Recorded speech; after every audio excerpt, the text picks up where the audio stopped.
Welcome to, yeah, we're live. We're live in class with Dr. Gray Carr. I decided today, usually we go live just on the first Saturday of the month, but every week we end up like talking too long.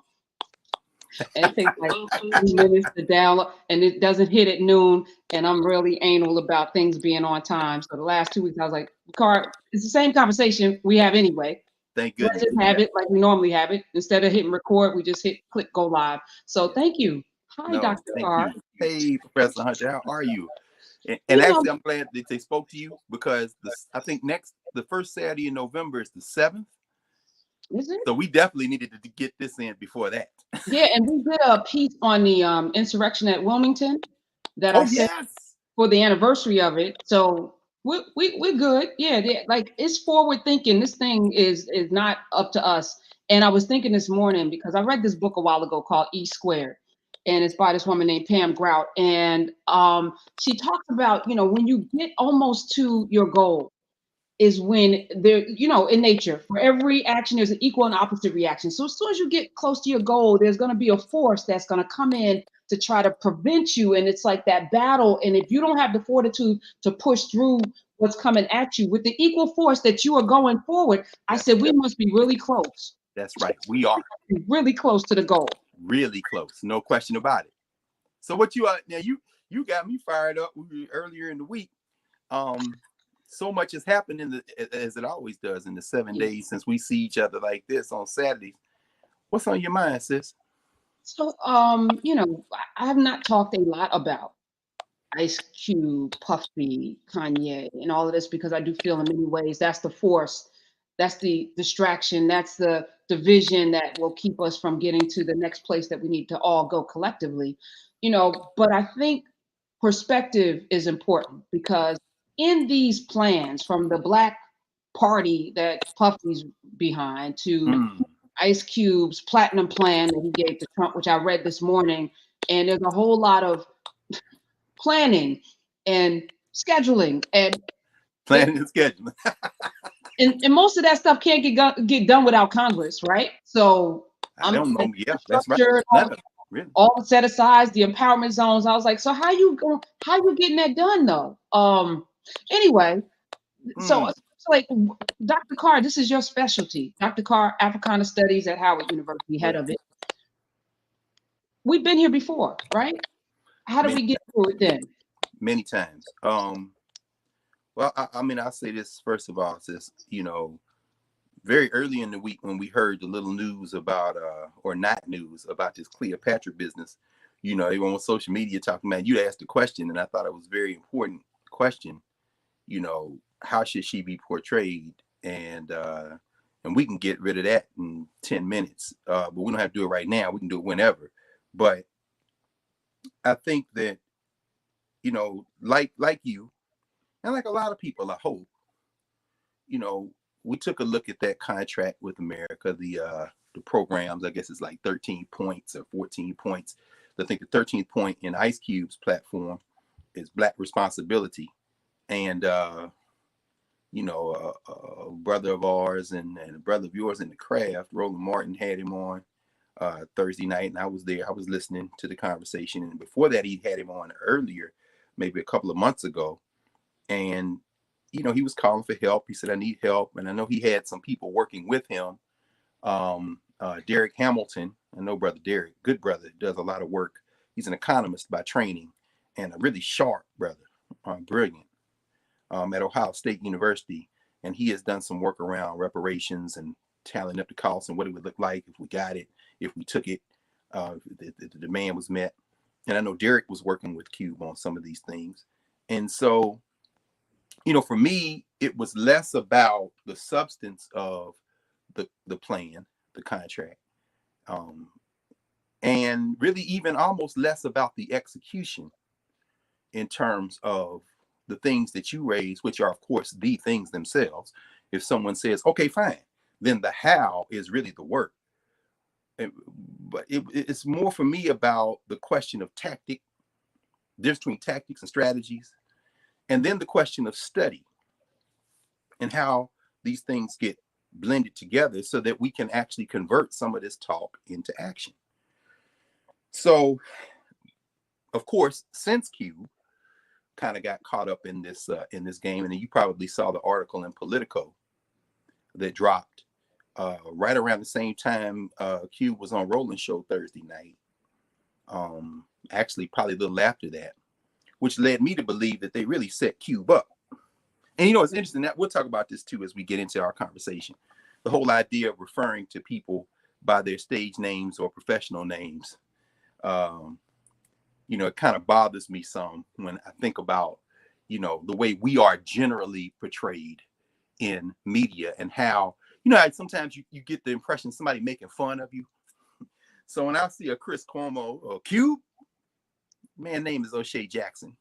I'm not saying he doesn't want you to refer to him as Ice Cube, but at some point there's an element of the surreal. When I look at the New York Times and Megan Pete writes an article on protecting Black women and is published on the op-ed page of the New York Times under Megan the with 2 E's Stallion. I'm like, at some point, are they laughing at you when they do this? Or when Diddy sits with the young brother who interviewed him on Revolt TV, and that dropped in the last 24 hours. Brother Leonard McKelvey. And knowing a little bit about the history of the Holy Roman Empire and white Catholicism and its clash with the Muslims, and I find it difficult to call anyone. I wouldn't call anyone, regardless of any background, Charlemagne the God. I mean, it's just there's a level of absurdity that comes with those things.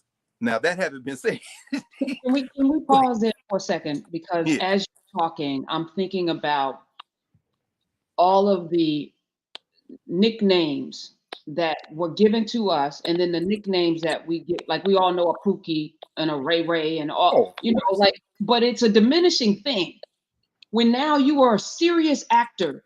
I'm not talking about thespian. I'm talking about a serious actor engaged with the president of the United States, engaged with political operatives, and you are in a nickname space of diminishment, right? Like, so how does that, so when you said it, I was like, oh, I didn't even think about that. That's why I love you. Okay, go ahead, keep talking.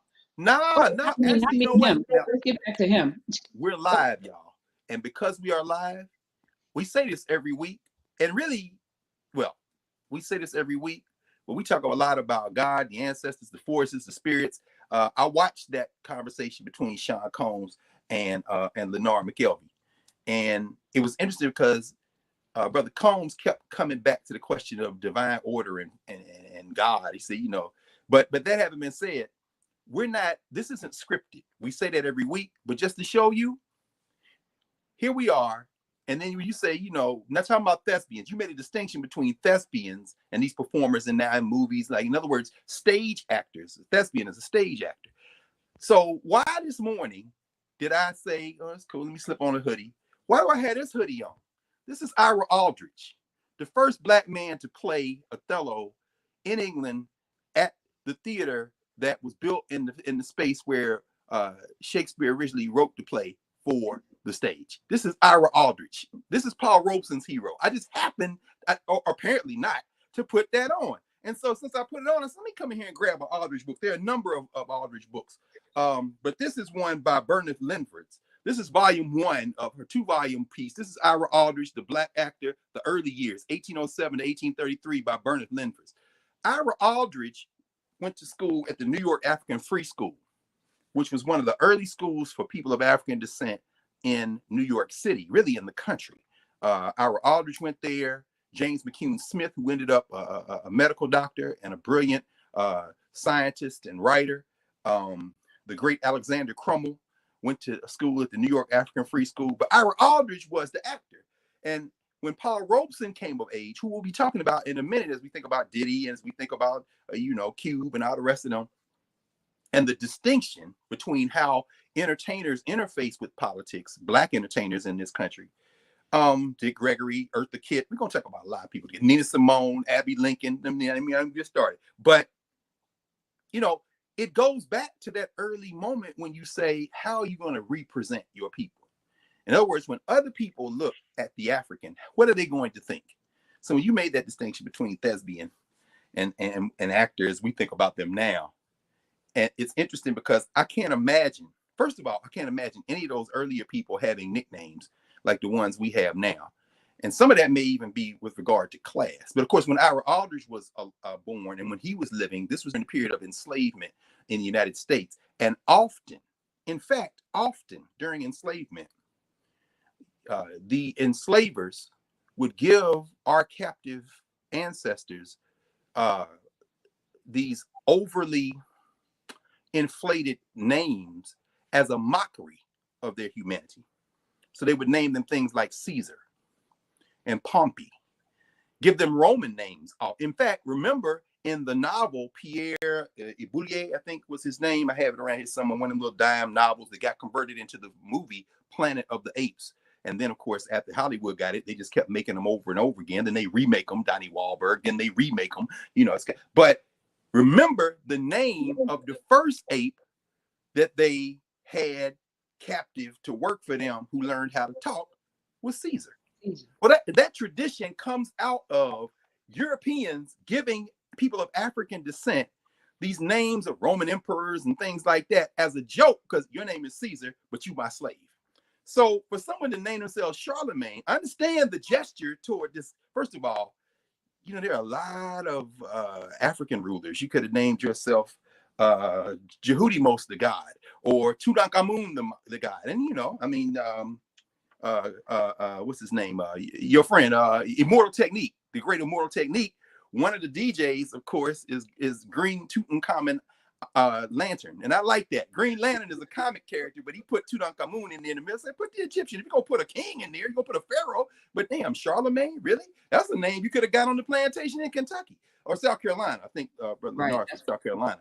But the idea is whether you had a nickname or not, you wouldn't show up at the White House or go to a meeting with that nickname.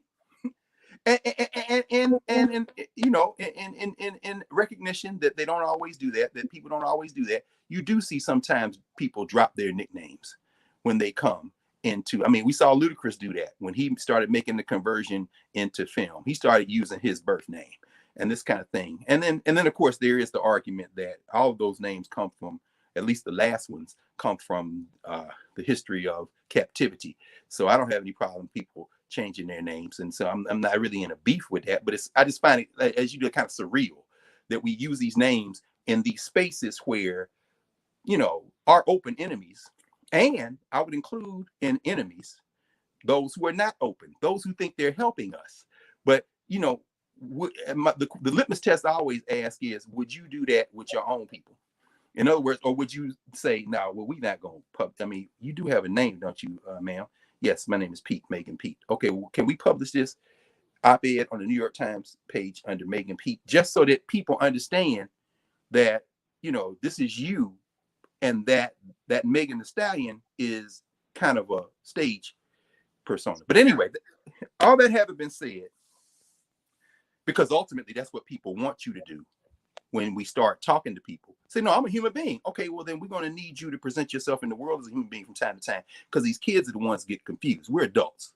We can make a distinction. So at any rate, I watched to use the self-declared titles, conversation between Diddy and Charlemagne that was on Revolt TV and then put on YouTube, about a 30-minute conversation. I found it fascinating because, again, the substance of what Combs was saying to McKelvey, I don't really have any substantive critique. The basic thesis of that conversation that Combs was having was, we need an independent base for political power. Nobody's going to look out for our interests. He said, I'm an independent. And then, McKelvey asks him, Charlemagne asks him, but you said to withhold the vote. What changed? He said, well, look, we got to get Trump out of there. This is what he said. He said, this guy, if he gets elected, it's going to be a race war. I'm scared it's going to be a race war. Now, if they want to knuck if they buck, then we be out here in the street. We got to do what we got to do. But this guy got to go. So, and then Charlemagne says, well, so you saying vote? He said, yeah, we got to vote. But that's not enough. We need our own Black political party. We need to have our own agenda. He said, we never had a Black political party. Now I'm listening and I'm wincing, because now what's also coming out is the ignorance. That's why we doing this every Saturday. No, we've had political parties. Again, we had to distinguish between people running candidates for elected office and groups coming together to determine an agenda for that group with items on the agenda that we then organize to execute, which includes, among strategies, putting people in policy-making positions to execute our agenda.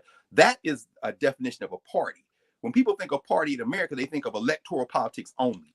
Two-party system, independent party, we have a green party. No, a political party is a formation, is a political formation, an organized structural formation where people come together to determine how best to advance their collective interests. The Tea Party. The Tea Party is a perfect example. Is a perfect example. People say they're a Tea Party Republican. Hell, I'd even go so far as to now see, because they're getting ready to put one of these whole stone cold crazy QAnon people in Congress from the state of Georgia. QAnon gonna have a QAnon Republican. As if those terms haven't come so close together as to be virtually indistinguishable in a lot of ways. Ben Sass, Senator Sass, and all you people now trying to run from your friend. Nah, y'all all in the same clavering. That's y'all grand wizard. You could have got rid of him with the impeachment. So now that you're looking at the numbers, you see Joni Ernst getting ready to get her throat cut in Iowa politically. Now that you see Lindsey Graham on TV crying crocodile tears after he done broke every rule in the United States Senate. My opponent is, he's raising so much money. Can't you come and save me? Yeah, now that you see all that, now y'all want to run the other way from Trump. No, that's y'all grand wizard. That's y'all grand wizard, Ben Sass from Central Casting. Nah. That's y'all grand wizard. So anyway, the Republican Party, the White Nationalist Party, and the QAnon have almost merged in some ways. But yes, that's a political formation. That's weaponized ignorance, but there's a political dimension. So when Diddy says we need a black political party, you right, bro. When he says we've never had a black political party, you wrong, bro. And so then Charlamagne asks him, he says, well, should we be the ones doing this? And now I'm thinking in my head, I ain't mad at, I'm not mad at him. I'm not mad at Lenore McKelvey any more than I'm mad at Megan Pete. I'm not mad at them. Every generation creates out of the materials of its environment and context those who they see as representative figures. Now, the market plays a role in that. The market amplifies certain elements for profit, because see, these people making money don't care what you singing and dancing.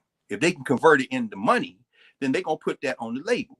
But that has to come, well, it used to anyway, it still does in some ways, has to come out of a population. So you can't be mad at the representative figures of people who have come through a certain educational system, a certain moment in the political economy of this country, a certain white lash to the advancements of the 1960s and 70s, and that includes a cultural advancement, the Black arts movement, and some of this. I mean, this is a response to that. You see this stuff. So I can't be mad at them. I'm not mad at Megan, I'm mad at Charlamagne, Diddy, any of them. But it's interesting because in that process of maturing, I'm listening to Charlamagne asking Diddy these questions. Questions, by the way, that would be asked if these two brothers were getting their hair cut, and I'm sitting in there listening to this intergenerational debate and argument, which I think makes it valuable in a sense, because I don't know that a Karen Hunter, that a Roland Martin could ask Diddy the questions that you would ask. Actually, yeah, I think y'all could, but there would be a certain organizational logic in your heads as professional journalists that would almost require you to, there's a disciplined approach that a kind of Charlamagne the God is chaos theory. In other words, you're not a journalist. So, I mean, you're kind of you're a public figure who has radio program, television, now you're streaming. And so people, it's like DJ Vlad and them, right? Lunel and them. I mean, you just asking questions, right? You just having conversation. And there's a value to that. But it was interesting because then you hear Charlamagne ask Diddy, says, and this is where, like I said, I have in my head, he's been listening to his critics, and he's been listening to whoever he is relying on to help him improve in his craft. Because as we live, we can improve if we're committed to improve. Now I'm hearing him ease in with this. He says, so from withhold the vote to now, political party, okay, what changed? Then he answered that. Then he says, should we be the ones leading it though? What about the people who are out there doing it every day? That's what they do. And he names Wes Bellamy, who's down in Charlottesville, was the vice mayor. He names a few other people. And I'm thinking, Charlamagne, I see you. Because you know that the political work in the street isn't your work, but you also know that these kids are watching y'all on these platforms. So now you're going to ask the guy who has jumped out there and said, Black political party, should we be the ones doing this? And you asking it is different than Karen asking it. It's different than Roland asking it, because there's not going to be that immediate, maybe generational tension. And in your case, Karen, I think, given the fact that, you have a style, I think, where you could probably approach it in a way that he might have given the same response. But for sure, Charlemagne, that's his age mate. They dudes, they standing there, So when he asks him, he says, for the record, Puffy and I are in the same age generation. I just want to just put that out there. Well, in that case, that means all three of us. All three of us. I just wanted to, yes, just for the record, sir. I should stop. I should make the distinction between chronological age. Let me not get in trouble here. Numerical age and apparent age in terms of. Yes, we'll just.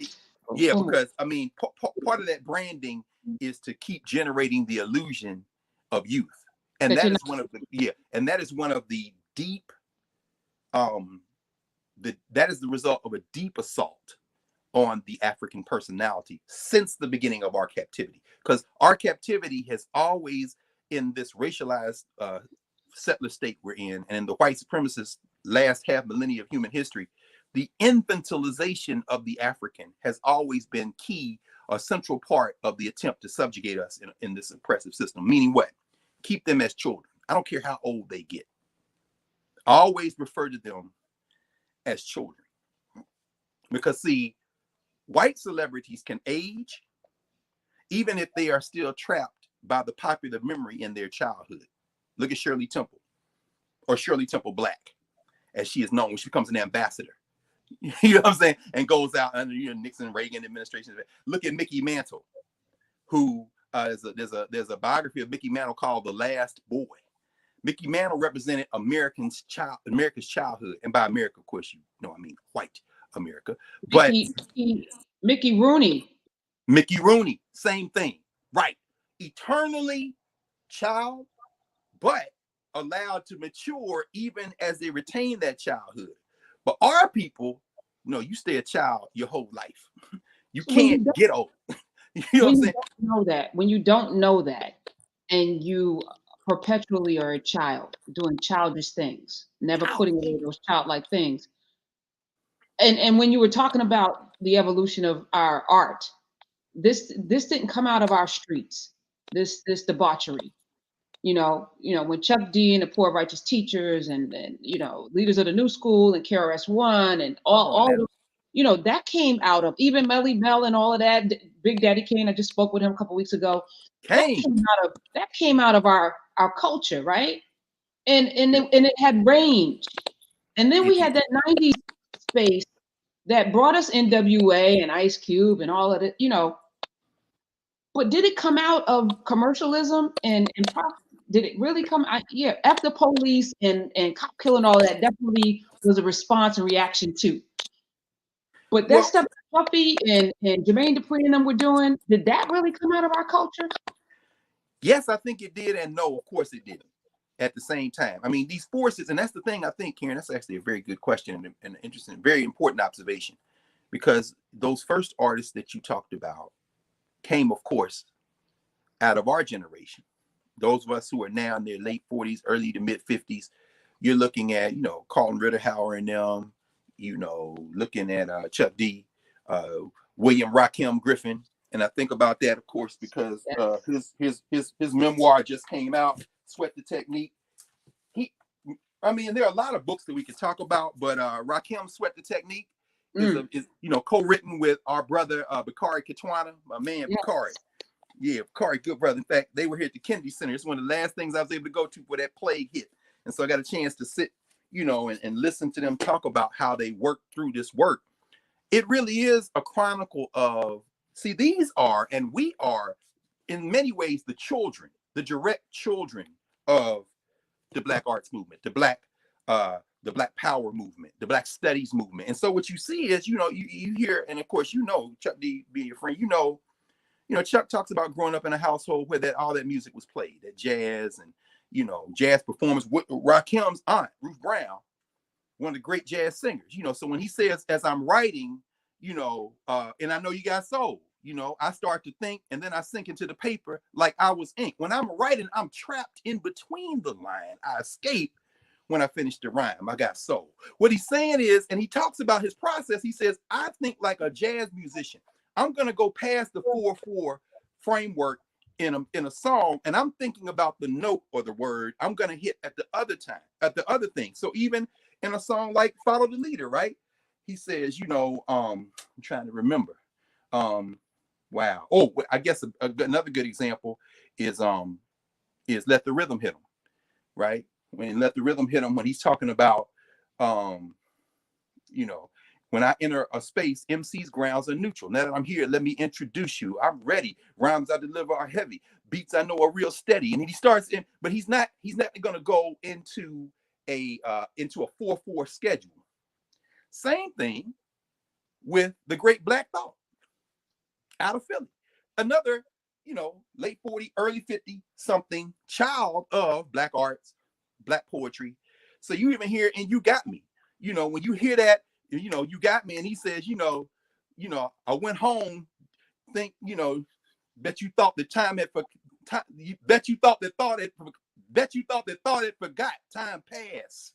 No, you stop when you hear bet you thought that thought it forgot. That's the end of the line. Then he says time passed. In other words, I went over the end of that measure into the next beat. He's thinking like a musician thinks. Now, of course, Tariq Trotter met Amir Questlove Thompson at the Philadelphia High School for Performing Arts right there in South Philly. I used to work for the school district. I was in that building a lot.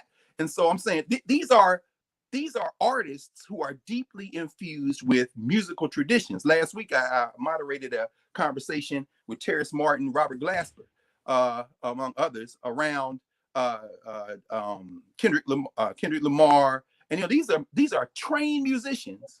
And Terrace, man, fascinating. This guy is out of the street, out of Crenshaw in LA. Robert Glasper, of course, out of Houston, traveled different places. These are trained musicians who are building a bridge with this generation of performing artists, so that when we look now at their generation, and really they're kind of close. Well, I think Robbie is Glasper, a little closer to us. But now with Kendrick Lamar and them, they're like the grandchildren of that Black Power, Black Arts movement. But to your observation, after our generation, which would include Dana Owens, Queen Latifah, which would include Rakim and Chuck D, as you said, Poor Righteous Teachers, Big Daddy Kane, of course. All, in terms of Poor Righteous Teachers out of Trenton and Kane coming out of New York, these guys are heavily influenced by the 5%ers, the 5% Nation of Islam. Of course, Clarence 13X, that came out of the Nation of Islam. And of course, they still got their spot over there on Adam Clayton Powell, right? So, the idea is that next generation has now, hip-hop has moved past the East Coast, and people in different parts of the country are beginning to tell their stories. But what also has happened, which is why it's not out of those cultures alone, the market has intervened, and they're going to sell to people the stereotypes of Black people that will be consumed for profit. And once it gets into that venture, you start talking about UNTV Raps comes on television, you start talking, now we're talking about the late 80s, early 90s. Now you start talking about the market saying, let us extract out of this those elements of quote unquote Black culture that will sell. And we ain't selling just to Black people. In a short order of time, white people start consuming it. And of course, in white people's mind, the white popular imagination, the African is a zoo animal anyway. So let's sensationalize this. And so what starts as a when you listen to those early NWA tracks, let's listen, when they're talking about the movie, so don't go think you can watch Straight Outta Compton and get a sense of this in any real sense. You got to actually listen to what comes out of those streets, right? Compton is considered one of the great success stories of the Negro middle class coming out into the West Coast in the 1950s and 60s. Ball players who went out there to play football, baseball, whatever, they're buying houses out there. They buy businesses. They have it. And then, but what we see is the deterioration of Compton as the political economy of California starts to collapse for Black people in the 1980s and 90s. So when you hear, Dope Man, it's crazy. This was once said by a man who couldn't quit. Dope Man, please, can I have another hit? This is not, and it's, it's not the earth is not a complete celebration of gangster culture. What it's saying is this thing has dried up. It was once said by a man who couldn't quit. Do you understand? I mean, so it's not by a man who grew up dreaming to get high. And so what I'm saying is, but once that starts to hit, the thing starts getting out of control. And who leaves the group? Because he sees this thing and I'm getting exploited. And he's also in who else is in his ear? Chuck D is in his ear. The Nation of Islam is in his ear. He sits with Angela Davis, is O'Shea Jackson, whose parents worked at one of the schools out there, I think at the University of Southern California. Not on the academic side, but he grew up in kind of middle class surroundings, right? School, and so now he's like, man, this guy's taking advantage of us. So when you hear Death Certificate, his first album, then you hear his second, America's Most Wanted, his first album, then Death Certificate, he done broke with all that, and he's now overtly political. You know, I mean, when you hear A Bird in the Hand, oh my God, A Bird in the Hand, that's a political manifesto. People concentrate on No Vaseline on that album because he's roasting NWA, right? He's roasting these cats, the political break. But when you hear A Bird in the Hand, there's no SE for this youngster. He says, you know, he said, fresh out of school because I was a high school dad. Had to get a job because I was a high school grad. He says, you know, I pay taxes that you never give me back. What about diapers and bottles and Similac? Should I wait for help from Bush or Jesse Jackson and Operation Push? You asked me, the whole thing need a dish of Massengale. What the hell? Crackle sale in the neighborhood, as we talked about before. So this whole idea is he's breaking down the political economy. Black Korea, you know, these are all the things that happen. And even the Chronic. The day the ends took over, you hear them in this. So I'm saying all that to say this. That's the transition moment. What they call now gangster rap, there's a critique of the political economy. They're even sampling Black Power movement eras. Express Yourself. They sampled the Watts 103rd Street Band. When you hear that boom, boom, boom, boom, boom, boom, boom, express yourself, and then Dre comes in, you know, I'm expressing to my full capabilities. Now I'm living in correctional facilities. I mean, so in other words, they're breaking. I mean, there's still a political, in fact, you couldn't release a popular release without some type of political song. Even Kane with its self-celebratory, you know, Smooth Operator, the Prince of Darkness. He's got, you know, Black and Proud, you know, proud to be a Black man. You know what I'm saying? And then he samples on there Louis Farrakhan on the mother, the father of the universe. You hear him saying that. And so I'm saying all that to say there's something else that creeps in. Now there's another wave. And that's coming out of New York. Diddy and them, right? Biggie doing the same thing. I'm just out here trying to feed my daughter in Juicy, right? I mean, he's talking about the political economy, but then this self-celebratory good life thing comes in, and there's a car crash between the materialist culture that is at the materialism, which is the heart of the American enterprise. America has never been around about sacrifice, patriotism in terms of taking care of each other. I said BS they sell when it's election time and people want to cry and look at the flag and weep open tears. But go back and read the Constitution of the United States, which is basically a contract document. You know how it's a contract document? Look at the first 3 articles. Look at the things it protects. Look at the things that it guarantees some form of state intervention if these rules are violated.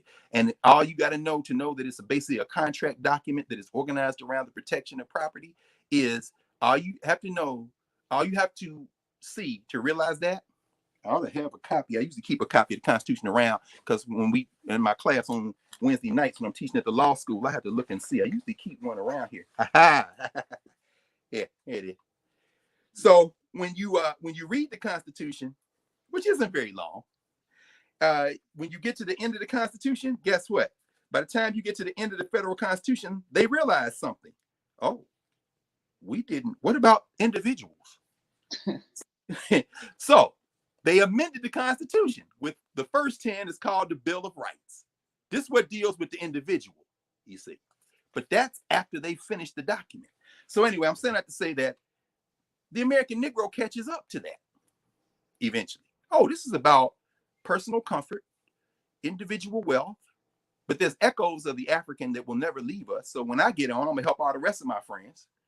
So of course, during this early 90s period, late 80s, early 90s period, when you see this next wave, this self-celebratory culture, this material culture, it seeps into popular Black youth culture all over. This is the rise of the Allen Iversons.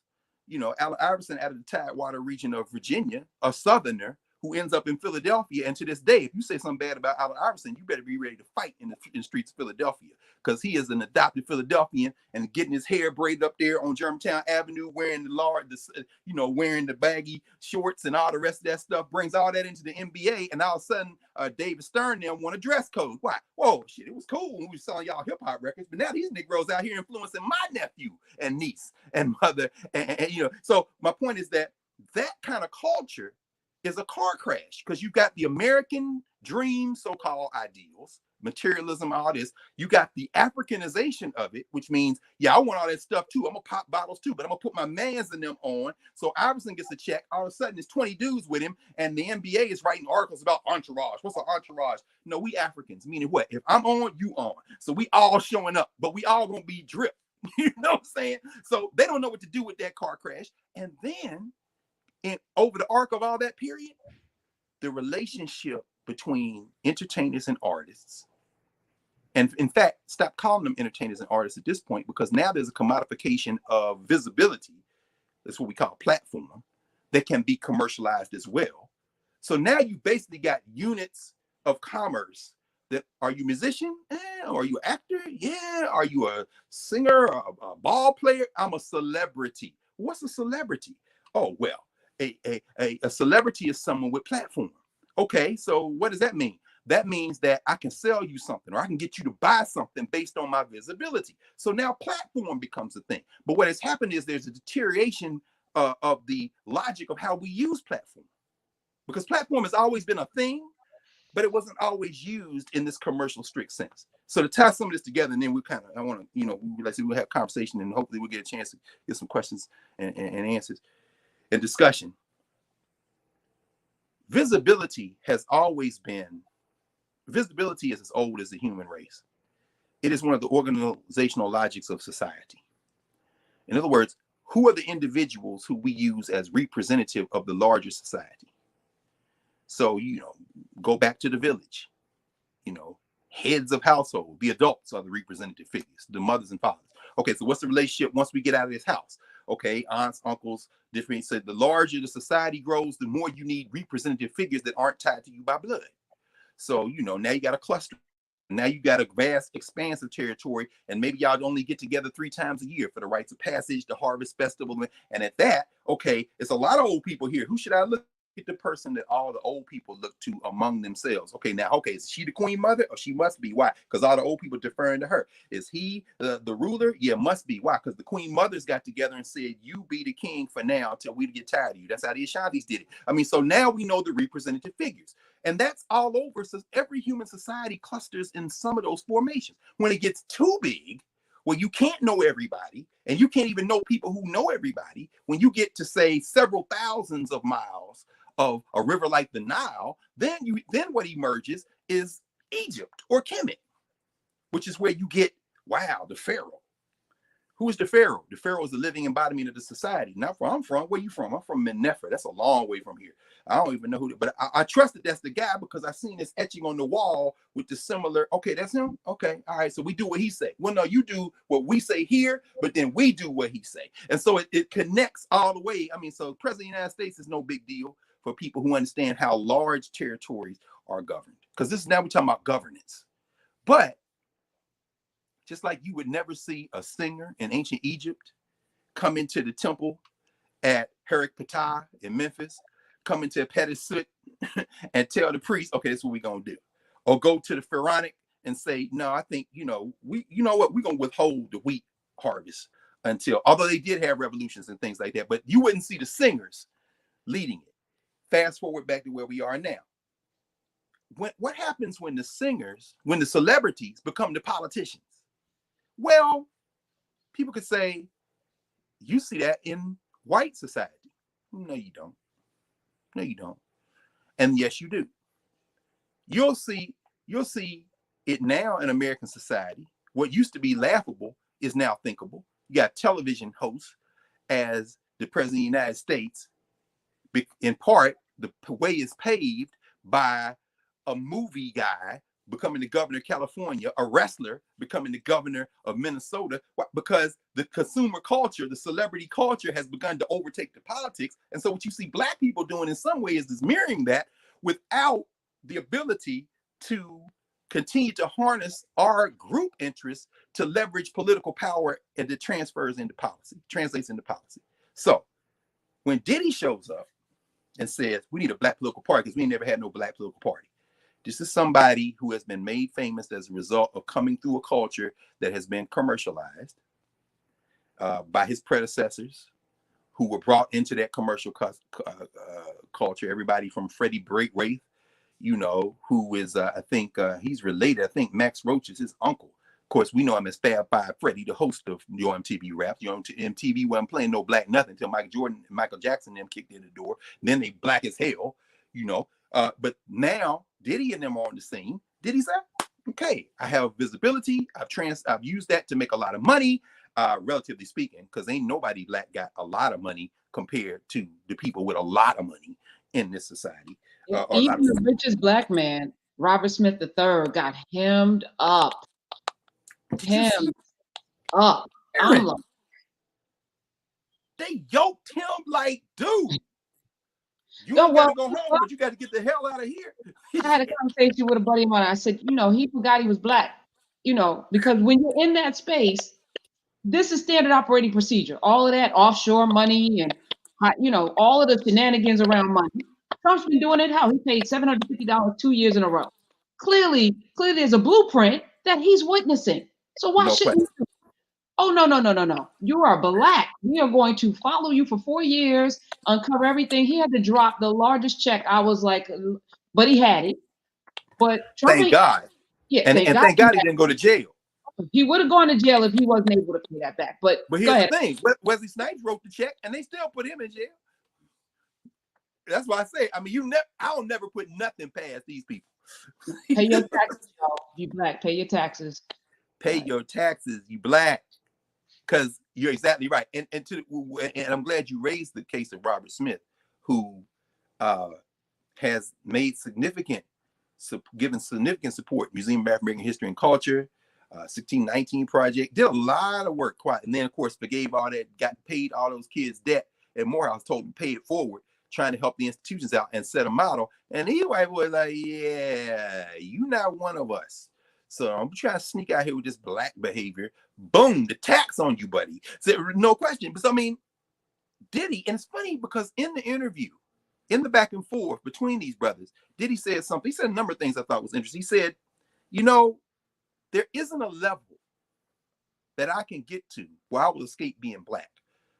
He said, I've seen it in these rooms, in these boardrooms, in these business deals. He said, me, Jay-Z, Oprah, we get treated like N-words. He said that. And I'm listening like, see, I don't question the motive in the sense of wanting black political power. I don't question Cube. I don't question Diddy. What I question is the tactic. And the tactic, and that's the other thing. When Charlamagne said that, he said, should we be the ones doing it? He's like, nah, I just want to support it. At that point, I said, okay, that makes sense. But now you need to understand tactic is an issue. It's one thing if you make this announcement November the 20th or December the 20th about a black political party. It's another thing when you to make it in the second week, now the third week of October, before a federal election, they are actively trying to steal.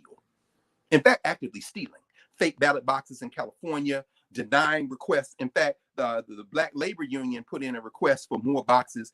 And now the story came out the other day that the election officials then called this Han Van Spivak, this criminal who was in charge at one time of voter suppression efforts to get advice, then called these brothers and sisters back and said, "Nah, y'all can't have no more boxes." Well, they're throwing away ballots. You've talked to Greg Palast a couple of times. Ari Berman and them are reporting, they're throwing away ballots, absentee ballots, which is why I'm telling people, look, if you can vote in person, vote in person. Because if you mail it in, I'm looking at them, they're going to try to throw away all those ballots on where your signature doesn't match it. You got one sentence off, all this kind of thing. So while all that's going on, that's not when you get up on TV and talk to your friend Charlamagne and say, we need a black political party. Hold on. So you're saying not vote? No, I'm saying vote. But we got to vote because we got to get Trump out of here. Okay, but see, most people are not going to watch this video. All they're going to see amplified by, out of every 10 tweets, 7 of them, 6 of them, 3 of them, however many of them coming from a troll factory in the Ukraine. You know what I'm saying? All they're going to see is Diddy said, don't give nobody your vote. And there's no, they're going to allow you anyway. You don't give them fodder. And then Brother Q, who has those albums, Khalid Muhammad, had Voices from the Nation of Islam, you know, puts out a plan for Black America that's been developed with a couple of Black academics and inviting others to join in the conversation. Well, first time he's on Rolling Show, you know, he said, yeah, I'll work with you, Dr. Carr, anybody y'all want to work with. Okay, but see, here's the problem. It's a question of tactic. Tactics are, what are the ways you will move to pursue your larger objective? Strategy is developed pursuant to those larger objectives. And then tactic is the tools you choose to execute your strategy with those larger objectives in mind. So what's your largest objective? We need Black political power. Okay, what's your strategy? Okay, my strategy is to, well, given where we are right now, we got 2 political parties. Okay, this guy's an open fascist and a white nationalist, and they're going to have a race war. So this other guy, I don't like him either, or the sister. I'm glad she's Black and it's wonderful. But I think, like Linda Sarsour said, they're probably a better opponent for us to have. That's your strategy then, to try to move that party until you can get your own political formation? Yes, probably. Okay, so what's your tactic? Okay, voter registration, we got to get all that. Okay, all right, very good. All right, so now, and so when are you going to pursue that tactic? Well, I say right now, I'm going to say I ain't negotiating with neither side. Hold on, bruh. Wait. I thought you said the ultimate objective. Yeah. And I thought you said the strategy. Yeah. So the tactic is what? I'm going to listen to both sides. I'm not saying now vote. No, bro. Please understand, because they got tactics and strategies and objectives too. And they're in control of the structure and the apparatus. So this is what they're going to do to you. This is what your political thing reported. They're going to say, Q, come help us. Why? Because their objective is to run this white settler state till the wheels fall off. And they don't give a damn. Lindsey Graham broke all the rules in the Judiciary Committee. Mitch McConnell laughing at his debate with Amy McGrath the other day. People are dying. He's like, like the purebred to his DNA devil he is.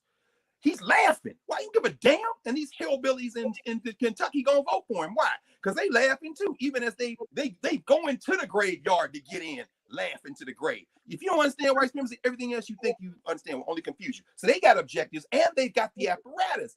Then they call you and say, Q, come meet with us. Because their objective is to stay in power. Their strategy is to pick off a few celebrities and try to depress the vote. And their tactic is to make the call to you. You say, I don't want to go. Then if Politico can be trusted, Politico reports that Q reaches out to, among others, some people who've been thinking about how to get power, who are saying we should be independent, like Claude Anderson. Claude Anderson is named in the political article. Claude Anderson, when we're interviewed, says, yeah, they call me. I'm not meeting with the Trump. I don't want nothing to do with Trump. Why? Because Claude Anderson, the elder, understands. Now, you don't even do that. But Q says, I'm not going until I know it's serious. So guess what?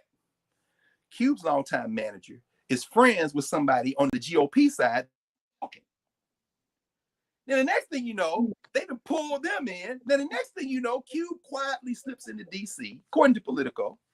And it seems to me that if it was wrong, it would be corrected very quickly, because Q hadn't said that he didn't go to these meetings. And he said, I'm not going to the White House because I don't want to be seen over there, but I'll meet you in the hotel. What, Jared Kushner, you meeting with them? Now, Roland asked him directly Thursday night, have you met with them? He said, nah. And then they dropped the political hammer on him the next day. Why? Because, see, they got objectives, strategies, and tactics too. And one of their objectives is, we are going to rule. We don't care if Donald Trump's brains start oozing out his ear. As long as he can hold the signing pen, we with him. Hold on, he's going to lose the election. Ben Sass and them, I'm concerned. Nah, stitch them to that signing pen, because your objective is white supremacy ruling, and the corporate class, your strategy was to get this signing pen, and now you're going to try to change tactics 5 minutes before they pull the lever? Nah, no, we're lashing you down. But Cube is now out here getting shut out from both sides. And then he's on last night with Chris Cuomo on CNN. And Cuomo is like, come on, man. This guy here told everybody that, Black people ain't this and SO countries, and you going to support that? And Cuba's like, I don't know what Trump said. I just know what he said he was going to do. What did he say he was going to do, Q? Well, this $500 million, bruh, did you read that? That money don't go to black people. If there was money, I'm sorry, let's not even get to that. You know the guy's a liar, right? You know that if he thought he would get votes by saying an old Fat Albert number like 11 billion, we're going to give y'all 11 billion, that he would write that, right? Do you understand? And then Diddy jumps in, we're going to have our own political party. Okay, Q, Diddy, with y'all on black independent political power. Sean, this has been a debate and a discussion and organizational work that has taken place in African communities of African descent for at least 2 centuries. The first black political conventions take place in the North, New York, Philadelphia, the 1830s. The main objective is ending enslavement. So when they meet in Philadelphia, when they meet in New York, when they meet in Troy, New York, when they meet in the 1840s and 50s, all this stuff is written in books, and you could study it, or you could say, I'm going to subsidize these young people and others to get around and study this so that we can know what we should learn and not have learned. Then after the Civil War, they continue to meet. They got some elected officials now. So they began to caucus and think about Black Power. This is Ron Bennett's Black Power USA and so much and all this work. Then you come into the 1900s, the 20th century. At one point in the interview, Diddy says, you know, we're the new Negro. I said, did he just say we're the new Negro? That was the cry of Elaine Locke and them's generation, which was like the grandchildren of those who came out of enslavement. And the phrase they used was the new Negro knows no fear. What's the next thing come out of Diddy's mouth? We're the new Negro. We're not scared of nothing. Then Charlemagne co-signed it. Yeah, you fearless. Yeah, we fearless. I'm thinking, okay, did you remember that from the semesters you spent at Howard? So were you paying attention in class? Or since then, have you heard that somewhere else? Because I'm thinking this is too close to what Zora Hurston and Elaine Locke and Arturo Schomburg and all them people, Langston Hughes and them were writing in the 1920s. It's too close to that language for you not to know that. Or is this the ancestral arc reinforcing? Because you're giving voice to the same thing they were, but without the benefit of having studied two things. One, how independent Black politics has worked prior to now, so you can learn those lessons. And two, what role celebrities have played in that movement. And maybe I'll end with this and then we can have a little dialogue. For now, just say end, pause for a minute. When you read Cube's plan, 13 pieces, Black responsibility is number 13. So he does everything from lending reform, federal funding, Federal Reserve, data and credit, judicial reform, all these things, police reform, FCC licensing, all these, take down the Confederate monuments, all this stuff is in there. You can't disagree with none of it. In terms of tactic, you say you're going to listen to both sides and the Biden people didn't get back to you. Did you read the Biden Lift Every Voice plan? Enough of what you're saying is in there for you to at least, because you ain't endorsed nobody, but for you to at least refuse a meeting with anybody, or your people a meeting with anybody from Donald Trump's side until you see they plan. Then Trump, with COVID brain and whatever else was plaguing him before that, vomits out some type of BS in Georgia with his Negro accessories and this platinum BS that you read. I mean, it's painful to read that shit because the whole time you read it, he says it's a lie, it's a lie, it's a lie. And even if it were all true, it don't mean nothing. You know, I'm sorry, Jerron Smith and them handful of Black people, Katrina Pearson, whoever y'all should got. I understand y'all got to get paid. I understand y'all know it's bullshit too. But you think you got to go for yourself, and maybe you can help some Black people. You should ask Omarosa how that turned out. But you Q, at least, bruh, at least don't say nothing. And don't send no quiet emissaries, because their objective is to suppress the vote. To maintain the power. Their strategy is to suppress the vote and to pick off anybody that will help them. Their tactic is going to be to get some Black celebrities out there, particularly some Black men, to come out here and exacerbate, weaponize something that is not true, which is what? A gender war. There shouldn't be a gender war in our community. So what do? You got Diddy out here. You got Cube out here. They can use that, amplify it. The trolls amplify it. You say it again? Kanye.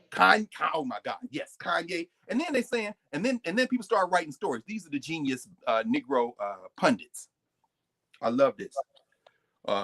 Black men are unreliable, and this could further depress the black vote because black men have wavered. Black women, however, have never wavered. And I'm like, boy, these are the black people who claim to have read. Some of them academics, some of them my friends.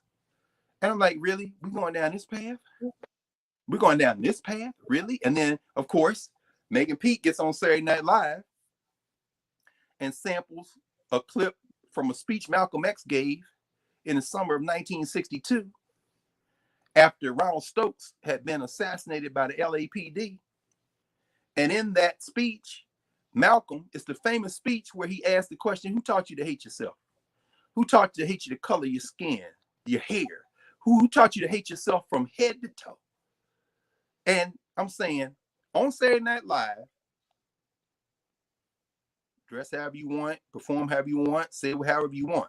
But understand that those very words you got playing behind you from that speech are the critique of everything we're seeing with our eyes. Who taught you to hate yourself? Who taught you that? And then the thing that comes out is the most hated woman, is the most disrespected, rather. Woman, okay. Would I debate that? Absolutely not. Because I would say that black women and men are the most disrespected, including Native Americans. Never, ever cease to forget them. But that the disrespect for black women and black men, there are gendered dimensions of that which manifest differently. But we're not in comparative suffering politics with each other. Because the last I checked, you're not going to group me with Harvey Weinstein because we're both males. You know what I'm saying? There is no gender. What is this? And the history of our country, the fight for the 15th Amendment. My very good friend, Valethia Watkins, who is at Howard University, has been studying this for years. And of course, now the 100th anniversary of the 19th Amendment, you got confused black people running around here talking about the women's suffrage movement. And as Valethia writes and talks about, she's talking about yesterday, a conference we were in, Valethia is like, the white women's suffrage movement was against black women. Black women achieved the right to vote in spite of the white women's suffrage movement. And it wasn't with the passage of the 19th Amendment. It was at the same time as black men, the Voting Rights Act, and we're still fighting for it because they're not asking your gender when they throw your ballot away. When did we get into this gender war? And then you look up and we got allies that aren't allies. They did a whole thing on PBS. There've been several books written about this, and they trying to drop black women were in the fight too. Yeah, go back and look at the debates in the 1860s when black people are still trying to come together in formation, and these white women start their suffrage movement. They founded their suffrage movement on stopping black men from getting the right to vote with the 15th Amendment before white women got it. And they, in fact, Elizabeth Cady Stanton, Susan B. Anthony, they said that do not give the vote to Sambo before you give it to your wives and daughters. We're the daughters of Washington and Jefferson. Then they add in a little sideways, they're the daughters of blacks. Who are they? Black women. Because the Sojourner Truth been telling y'all since before the Civil War, I'm a woman too. Is it ain't no woman solidarity? No, hell no, Negro, you black. So I'm saying all that to say that, you know, the white women's suffrage movement was racist. And there'll be people who will argue, and I will sit with them, and we'll go chapter and verse through it, and they'll find their one little letter that was written here. That's okay. So I only have one question when those kind of debates come up. Why are you caping so hard for these people? Set aside the documents. We can battle through the documents, and but I want to know ideologically, in terms of your approach to intellectual work, why are you working so hard to cape for these people when you got to go find this stuff to rebut, and you can never do it successfully, this mountain of evidence on the other side? Because black women, I'm sorry, I should add this very important. In fact, let's just go to the text, shall we? Let's go to the 15th time they amended this document, this flawed ass 18th century document called the Constitution. The 15th Amendment to the United States says, Section 1, the rights of citizens of the United States to vote shall not be denied or abridged by the United States or by any state on account of race, color, or previous condition of servitude. Section 2, the Congress shall have power to enforce this article by appropriate legislation. Two things. I'll use the second one first. Section 2 of the 15th Amendment is where Congress has the power to pass legislation to enforce the 15th Amendment, and that's the source of the Voting Rights Act of 1965.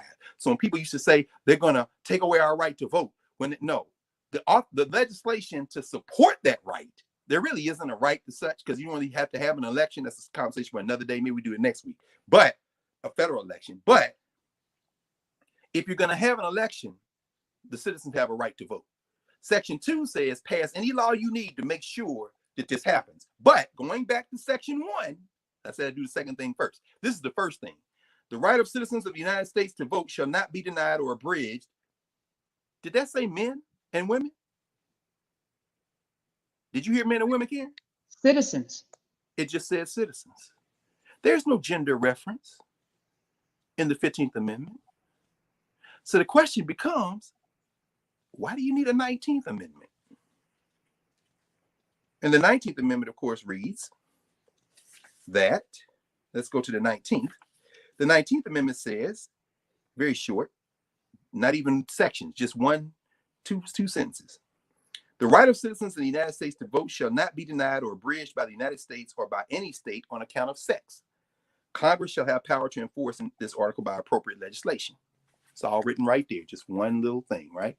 Here's the question. If sex wasn't mentioned in 15, why you got to have a 19 that mentions it? It was implied. Because judges and legislators interpreted the 15th Amendment by citizen, they meant men in that regard. But the 14th Amendment, due process of equal protection, doesn't not apply to women, does it? Ruth Bader Ginsburg would say, yeah, y'all been using it like that. Yeah, that's true. And then you have the Carleen Products case, famous footnote 4, that says, okay, well, you know, women, Negroes and ethnic minorities. Okay, so here's the thing. The Constitution, and now I'm talking to these, and they probably not watch this broadcast, but if they do, you super clowns. You trolls. You super ass clowns that think that people can't read plain language. I'm sorry, Uncle Clarence Thomas, your friend Sammy Alito, Neil McGonigal Gorsuch, Neil McConnell Gorsuch, Justice Kavanaugh, Justice I like beer Kavanaugh, and soon to be Amy Barrett, you know, of the Handmaid's Tale fame. All y'all call yourselves strict constructionists. If you can find gender in the 15th Amendment or the 14th Amendment, we can have a conversation as to why you needed a 19th Amendment. You didn't need a 19th Amendment. Y'all the one that read men. And if you want to be a strict constructionist, you shouldn't need any of that. Johnny Roberts, my man, in the Parents United case, in the DCER case, where you say the way to get rid of racial discrimination is to get rid of racial discrimination. Okay, John, fellow society clown, clerk for William Rehnquist, helped bury him in the ground and came back. And now you're getting ready to realize your whole judicial legacy getting ready to crumble when people stop respecting the rule of law in this country because you got a 6-3 majority on the courts, and people gonna say, why are we listening to the courts in the first place? Oh, by the way, all my friends who saying voting don't matter because the judiciary is the same no matter who pick it, you're gonna get a chance to see if that's true or not now, because people gonna stop dealing with judicial supremacy. Once it's clear that the game is set up, people gonna turn away, and maybe that race war will come. In this case, when Diddy is talking to Charlemagne and saying, look, if he wins, it's gonna be a race war, I'm afraid, Diddy is right. You're going to get a chance to knuck if you buck. We're going to see if all y'all are real husky like that when you have to look up from your reading of Marx or reading of the anarchists and have to go out there in the street and fight some of these people. I suspect Diddy and them will be out there before you will. But then again, I'm just saying maybe. So strict constructionists can't find gender in the 15th Amendment. But those white women in the 19th century say, well, you about to get this vote to Sambo because they citizens? There's a way to fix the 15th Amendment. Why don't you now pass an amendment and say that this applies to white men and women only? Oh, y'all doing the real most. So hey, people talking about the suffrage movement and all that. Man. So fast forward to 2020 last week, New York Times, Megan Thee Stallion on the op-ed page saying the black woman is the most disrespected woman. Yeah, I saw the Saturday night performance and I winced as you played a Malcolm quote out of context with the gold wigs and this strip club. Yeah, who taught you to hate yourself? But anyway, I winced. But then you on the op-ed page saying black women have been struggling for now over a century. We won the right to vote over a century ago. Oh, here's another young person that should have gone to school.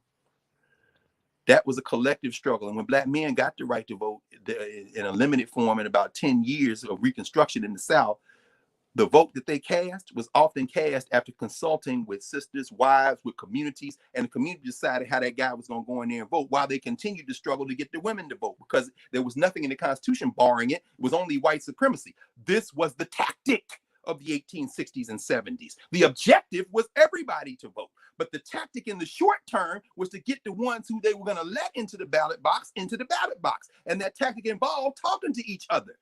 It's very important to understand. None of this is abstract. So when Cube, coming back to Cube's plan, Cube's tactic is off. The disagreement we have is with tactics.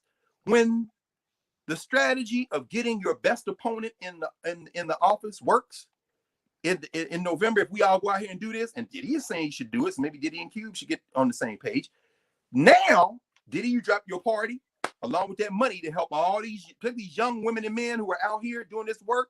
So we're going to see you bring together a meeting, right? Oh, by the way, before you tell us that we ain't never had no party, let's use a few blueprints, shall we? And I pulled a couple of them today. I thought I had them here. I got them somewhere. Oh, yeah, here we go.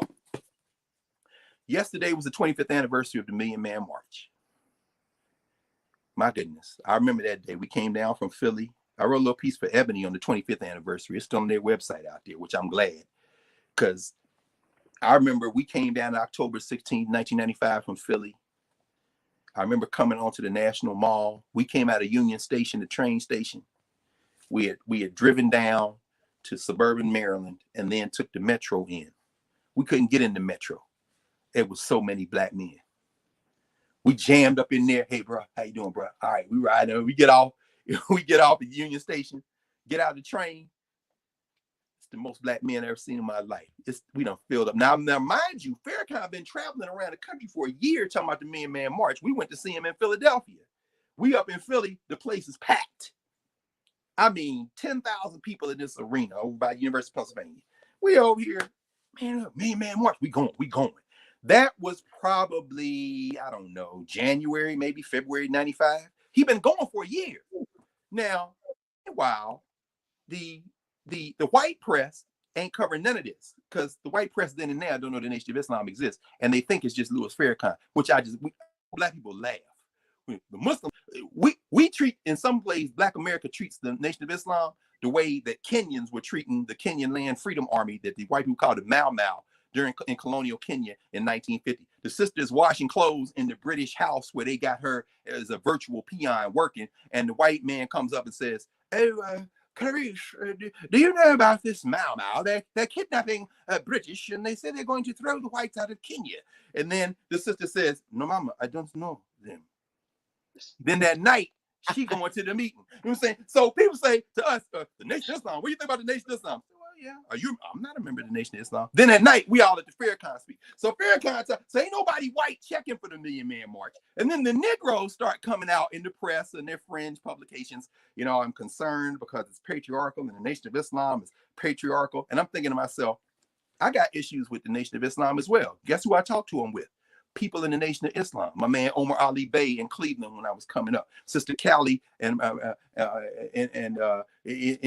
Columbus, Ohio, Callie X. You know, sitting talking to her. But where are we talking about it? Over her house with her husband. They making fish boats, and we debating and talking about gender in the Nation of Islam. Why? Because Callie X is a human being. Y'all know so much about patriarchy in the nation, and you got all these Black women. I guess they all just stupid.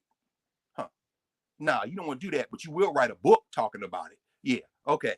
Right. Ava Muhammad, General Counsel of the Nation of Islam. My third year in law school, I was president of the Black Law Student Association. Anybody remember, still ain't forgiven us, because we had as our closing Balsa banquet speaker the first year.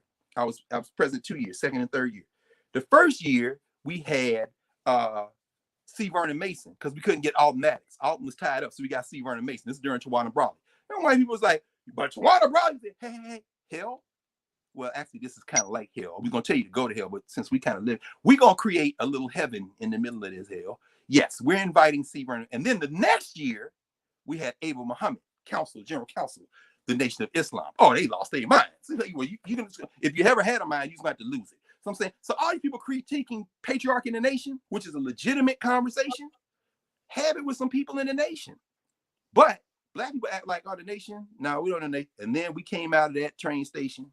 Them brothers packed shoulder to shoulder in the train station. We emptied out like opening a can into the air. All these cats poured out. Now, mind you, this is about 5 o'clock in the morning. No, about maybe 6 o'clock in the morning on October the 16th, 1995. A sea of people out there, brothers. Then we start walking toward the Capitol. You almost got to get to the, excuse me, maybe 10 minutes into the walk. And the Capitol is easily walked from Union Station. But to show you how many people there were already, it's 4 a.m. in the morning. Finally, we done worked our way. It's maybe about 10 of us. We worked our way up to see the Capitol just as the sun was rising. That's how long it took us. And as the sun rises, of course, all the good Muslims know, and those who know anything about Islam, you make salat 5 times a day. The first prayer is the daybreak prayer. And when we heard that Muslim prayer call at sunrise and looked out and saw that sea of black hair and little boys and older men and people, I mean, my God, I've never, and as the sun came up, the sun was up after the prayer, and Natty said, we're going to start the programming. We looked over, and coming up North Capitol,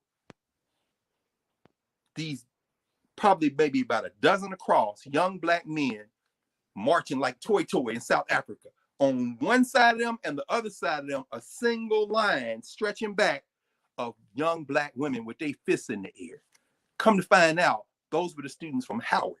The women had marched the brothers down to the march, and when they got in, they peeled off and went back. Let me tell y'all something. If you wasn't there, you don't know nothing about. I don't care. Rosa Parks spoke that day. Dorothy Height spoke that day. Women in the Queen Mother Moore. All you people writing books about reparations. Your lips, I want you to sew them shut on this question until you deal with the people who have lived this struggle. I'm coming to Cube. I'm going to tie this ice cube in a minute because this is the time. Remember now, this is only a few days after OJ got off. If anybody who's unclear about OJ Simpson, because there's a lot of non-black people hanging with us now, and I'm glad because this is for everybody, right? But it's coming from like August Wilson. We coming out of our experience, but everybody benefits, right? So it's interesting because, like August Wilson said, I don't write for a black audience or a white audience. I write out of a black experience, and people find their humanity where they find it. Very important. I'm writing out of my truth. So out of that, I'm going to say this. This is a couple of weeks after OJ gets off, not even 2 weeks after OJ is found not guilty. Our people saying, how could y'all support? Hey. This was never about Orenthal James Simpson at the projects of San Francisco or his brother AC Callan. This was never about them. This was about every black woman whose throat you cut and hung from a tree in the 19th, 20th century. This is from every black child who you robbed of her parents before you sold her into sex slavery. This is about every black man whose throat you cut or tongue you cut out, or every Emmett Till. So see, OJ is a stand-in for them. We know that nigga a sellout. We talking about it in the beauty parlor. But what we not gonna do is have that conversation with you. Not guilty? Yay. Did he cut their throat? What that got to do with it? Y'all don't understand. These are two different conversations. And so all that energy was out there. And so then, and those sisters from Howard that went back to campus, that was part of the dual objective of that day, which I'm about to show you in about 30 seconds. But there were many women who came and didn't. They came down there to see all these brothers. So people thinking it was only men, that ain't true. I'm gonna tell you right now. And rather than any black man saying, sis, what you doing out here? You should go home. I didn't hear that. All I heard was, excuse me, sister. Excuse me. I'm sorry. Hey, how you doing, sis? Come on now.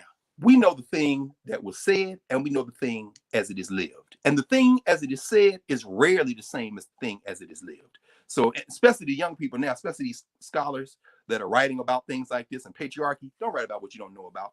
Talk to people who were there, talk to people who are in this work, and then have the integrity to be balanced. And don't just try to drop the theory you took in grad school under these professors. Many of them don't look like you, to try to get you to wrestle with some issues and their problem. They got their own objectives. But what many of them have their own problems as it relates to gender. Exactly. Oh, yes. Now, see, that's where they don't want to go. Yeah, we start with the fairy tale. Not going there today. No, that's all right. We'll get to that. We can do one on European fairy tales, Snow White and Cinderella and all that. Women ain't never been respected in European cultures, and we picked up a lot of bad habits since we've been in our captivity. So anyway, so I'm saying, so yeah, disrespecting Black women, Megan, you're absolutely right. And we have to figure out how to solve that. Here's how we don't solve it, however.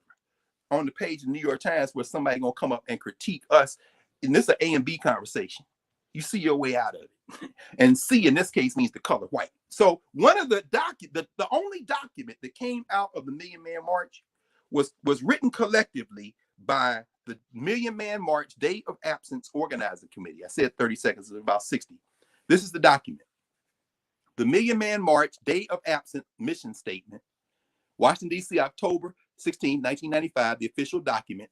These are the two parts. Part one, all the men come to D.C. Part two, everybody else stay at home. Don't go to work. Don't go to class. So there was a two-part thing. And then when they had the Million Woman March in Philadelphia, I was very happy to be the guy. My godson, Khalil, who's now getting a PhD in physics at Louisiana State, came to Howard undergrad. His grandfather worked at Morehouse, was the provost at Cheney, interim president. His mother, Rebecca Dixon, who's professor at Tennessee State, we were all in grad school together. My job on the day of the Million Woman March, which also had day of absence, was while all the sisters went to the Parkway in Philadelphia from all over the country. Filet Chinyesu, who organized that, Filet used to have a shop on South Street in Philly. My job was to stay at the house with Khalil and all the kids. So I'm babysitting all the kids at the house while they at the Million Woman March. In other words, this ain't never been about men versus women. Get a grip. Come on, Black people. So I'm saying, all right, so the Million Man March, that's when Winnie Mandela came. I'm saying, damn, I want to see Willie Mandela. That's not my job today. I was here in 95. This is my job in like 97 with day of absence. You understand? So, all right. So that having been said, this document, and mind you, Cube in 95, by 95, Cube is over with the political. The Nation, sitting talking with Angela Davis about this question of gender. There's a famous discussion between Angela Davis and Ice Cube. I was looking for, this is one of the books on hip hop that is used. Can't Stop, Won't Stop, Jeff Chang's book. It's interesting because in this book, he divides it by region. In fact, he has a chapter called All in the Same Gang, where he's talking about, among other things, this question of Farrakhan, the Nation of Islam. It's actually a very good book for trying to get at some of the issues that you were raising earlier as it relates to what happened in hip hop. I wish I could hurry up and find it, but I won't be able to do it right now. But he does talk about, hold up for a second. Let me see. The Rodney King Rebellion in chapter. In fact, this is the section. Stakes is high. Stakes is high. 1992 to 2001. This is where he talks about what happened with Angela Davis sitting to talk with Ice Cube around this question of gender. Very important work. And then chapter 19 of that, New World Order. Wow. What you were saying. Now look, on his head, on Diddy's head, the star and crescent of sorts. That's a riff on the Nation of Islam. But look at that shirt. I am the American dream.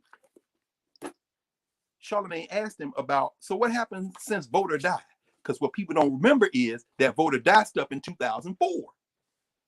In 2004, Diddy had this Vote or Die campaign when John Kerry ran president. This book came out in 2005, by the way.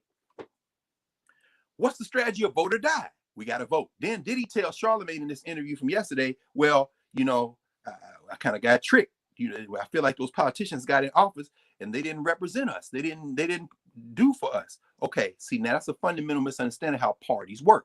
An independent party uses the election as a tactic and then as part of a larger strategy. Now, the next step in the tactic is once they get in, you celebrate that night, and the next morning, all of y'all are over there like, let's go. But see, the problem is because you don't understand how this works, you think the election is the finish line. No, the election is the point of departure. This is tactic, but you got to have objectives and strategies. So the Million Man March lays out objectives and strategies for work after the march. There it is. The significance of the project, challenge to ourselves, atonement, reconciliation, responsibility. That's point 13, by the way, Cube, in your platform. The challenge to the government, the challenge to corporations, the day of absence, continuing practices and projects. All right. What comes after that? let's go to page 17. This is for Cube and everybody else, right, who didn't know. Point 39, central to sustaining and institutionalizing this process is the follow-up development of an expanded Black political agenda and the holding of Black political convention to forge this agenda for progressive political change. And then it goes on to go through a point. They go through points all the way to point O. And people say, well, the Nation of Islam was never for voting. One of the things was, here we go, B. This is B. In fact, I should just say, in fact, I'll just show it so people, because people like, I found out now, Karen, people like to pause the video and look at it. So, because y'all might not be able to find this. That's page 17, follow-up development of the political agenda. B is a massive voting registration of Black people as independents using, oh, did he? He said, okay, look, bro, this from 25 years ago. This is from 20, and now, of course, this is just words, as you say. It's a plan, but how do you execute the plan? I'll just keep going so people can kind of pause it, read for themselves, all the things that when Conrad Worrell helped work this, a number of other people helped wrote it who are now ancestors, and then we go. That's it. Now, watch this. They had the meeting. The big political meeting. And at that meeting, they had the meeting in 2000. Well, no, actually they had the meeting on September 27th, 1996. Less than a year later, after having regional meetings, everybody came together in St. Louis. The National Political Convention, sponsored by the National African American Leadership Summit and the Million Man March Incorporated, because they had a corporation. One thing about the Nation, Diddy, Q, we're not talking about celebrity platforms, putting together a website, tweeting out a plan, making an announcement with Charlemagne, making a lot of noise like vote or die, and then what happened? No, with the Nation, love them, hate them, in between. This is one thing them Negroes gonna do. And I'm saying that with all due respect. I saw the minister at the last reparations conference in Cobra had in Detroit last year in the summer. All of them. Leonard Muhammad, shout out to all them cats. Ava Muhammad, listen, there are 4 Black lawyers who I said, if I was ever going to practice law, they would be my model. 2 men and 2 women. The men, Chokwe Lumumba, ancestor. The great Alden Maddox, not an ancestor. Ava Muhammad still walks the earth. And the great Nkechi Taifa, who just published her book, Black Power, Black Lawyer. Here's the physical copy of the book. I wrote the foreword to this book. This sister right here, one of the baddest human beings walking the earth. My point is this. Ava's one of those. So shout out to all them, Nation of Islam. One thing about the Nation, if they tell you they're going to do something, they done already planned it. You know what I'm saying? So Million Man March, we knew it was going to be a Million Man March. Why? Because Farrakhan said it. Now, you don't necessarily want to see how they make the sausage all the time. Because understand, when you say paramilitary, or Megan, when you say the Black woman is the most disrespected Black woman on the earth, you're not going into the Nation of Islam with the MGT, the Muslim Girls in Training, or the Fruit of Islam and disrespect Black women. Now, we could talk about patriarchy, we could talk about issues, but one thing, sis, cats shooting you in the feet, all this kind of thing, you want a brother like that tightened up?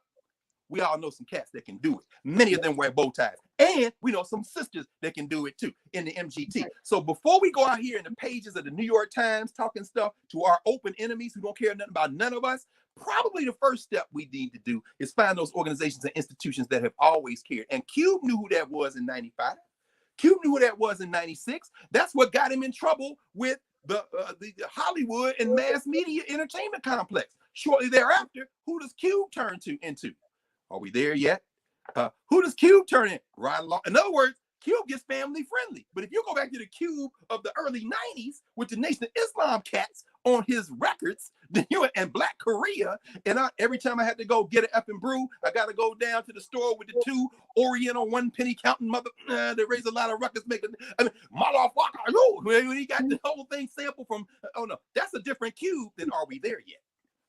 Than Barbershop. But here's the thing, Cube never changed. Cube wants what's best for Black people, but the tactics seem to be suffering from amnesia because those same organizations produce this. This is the national agenda. They had the Million Family March in the year 2000, public policy issues, analyses, and programmatic plan of action, 2000 to 2008. This is the document that comes out of the meeting that they said they were going to have after this event the previous year. We got agendas. And guess what? This one draws on the expertise, did he? We never had no black independent. Nah, bro. This one draws on the expertise of women and men who participated in Gary 1972, who helped found MBEPA, the National Black, not MBEPA is the Board of Education for People of African Ancestry. MBIP, the National Independent Black Political Party, Ron Daniels and them. In other words, we've always had people come together, but the people who were doing that were chiefly people in the streets organizing. So, you know, if you want to look at Oprah Tometi, if you want to look at Brittany Patnett, if you want to look at Alicia Garza, who was talking with Ice Cube, Roland had them on talking to each other. I'm saying Black Lives Matter. The grandparents of Black Lives, the parents of Black Lives Matter are this. They were joined with the grandparents of Black Lives Matter, who then had an agenda. One of the challenges we have is how do we galvanize out that momentum so that we can talk about objectives in the context of strategies and tactics that have worked before and that have failed before, so we can learn. So, because these things are not changing in terms of how power reacts to a demand for it. They don't change. The last thing I'll say about it in that context is that the role of the entertainer is clear, the celebrity. Charlamagne asked Diddy, bruh, should we be the ones doing it? Diddy's like, nah, but I got the money, I got the platform, so you fund this. People say, well, would that be the first time? Hell no. Let's end with a flurry of conversation about that. These are earnest, uninformed conversations some of these celebrities are having. Kanye and them, like you said, Cube, Diddy. People want to do something. They have resources that reflect that nexus of the commodification of culture and the external market interests that have done it. But it has displaced both the institutions that we've had in our community that have been eroded by perpetual assault, because some of these people end up locked up. Some of these people end up getting, and then there are external interests that want to turn us in opposite directions. Of course, the Democratic Party wants the Negroes to be faithful. Of course, the Republican Party wants enough Negroes to vote for them or not vote to keep them in power. Those are external interests. An independent party uses tactics and strategy to advance themselves. What is the role of celebrity? Well, let's think about it. One of the early celebrities, Paul Robeson. Here's his autobiography, Here I Stand, by introduction by his friend Lloyd Brown. This is published in 1958. This is one of the first books Nick Cannon and I read when Nick came to Howard, and it is one of the books that gave birth to what he called Cannon's class. Because Nick came and Nick said, look, because Nick out there. Nick went and interviewed Kanye. Nick and Nipsey Hussle like this. He finished Nipsey Hussle's. He's finishing it on Sebi, his documentary. Nick. One thing about Nick, he's gonna be loyal. So I'm gonna try to, and then he interviews Professor Griff because that's his friend. Next thing you know, he's getting assaulted for being anti-Semitic. So so here's the thing. Nick comes to Howard and said, look, I'm a celebrity. Kids know me. I'm out here. But since I'm out here and I got a platform, I don't open my mouth about something I don't know what I'm talking about. I'm in school. People thought this was a publicity stunt. And I'm here to tell you, Greg Carr talking to Karen Hunter, Professor Carr, Professor Hunter, in this conversation, that Nick Cannon maybe missed 2 weeks the whole time he was at Howard. Of me not seeing him eyeball to eyeball sitting on whatever book we said we was going to read that week. That's what we did. So we read Robeson. I said, well, you need to look at some biographies and autobiographies if you can get them. I like autobiographies better because that's them telling the story of people who you want to be like, who you want to move in the space of. So we sat and started reading Paul Robeson. Robeson said the artist got to make a choice. You're going to use your craft for your people, or you're going to use it for somebody else. He said, I made my choice. I had no alternative. Paul Robeson is a citizen of the world. So that's one. How does Robeson support civil rights? Robeson starts organizations, Freedom Newspaper, the Council for African Affairs. He helps join it. As the government attacks Paul Robeson, some of the Negroes back up off him. No, because he's a communist, whatever. And so they back away from him. The people, all his concert dates dry up. So where can he go to sing? He sings in churches. He sings in the Black community. His brother Ben, Bethel, AME Zion Church in New York. That's where we had the last big reparations meeting a couple of years ago, where all the coalition came together, gave birth to the coalition that Ron Daniels heads. That's Ben Robeson, his brother's church. The Black community, as Kwame Ture, Sully Carmichael said, you take care of the people will take care of you. Robeson said, I'm an entertainer. Yeah, brother, but you learn like 24 languages. You travel through Africa. Your wife is Londa, is an anthropologist. She done gone through and written books, all this stuff, man. African journey. She's organizing Black women in Africa. Y'all a bit more than celebrities. Yes, because we understand we got a platform. We not just jumping out here talking. We are going to show you that this platform means nothing unless we can use this culture. So who, of course, does he deeply influence among many others?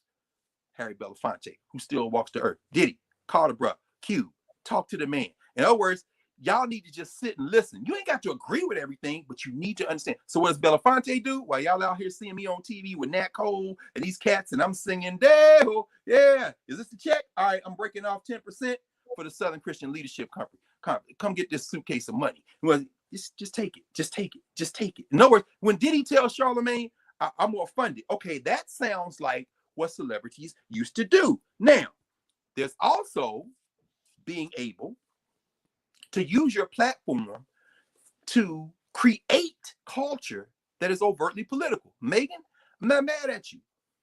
I'm not mad at you for trying. What I'd be mad is if you stay in that same place once you know better.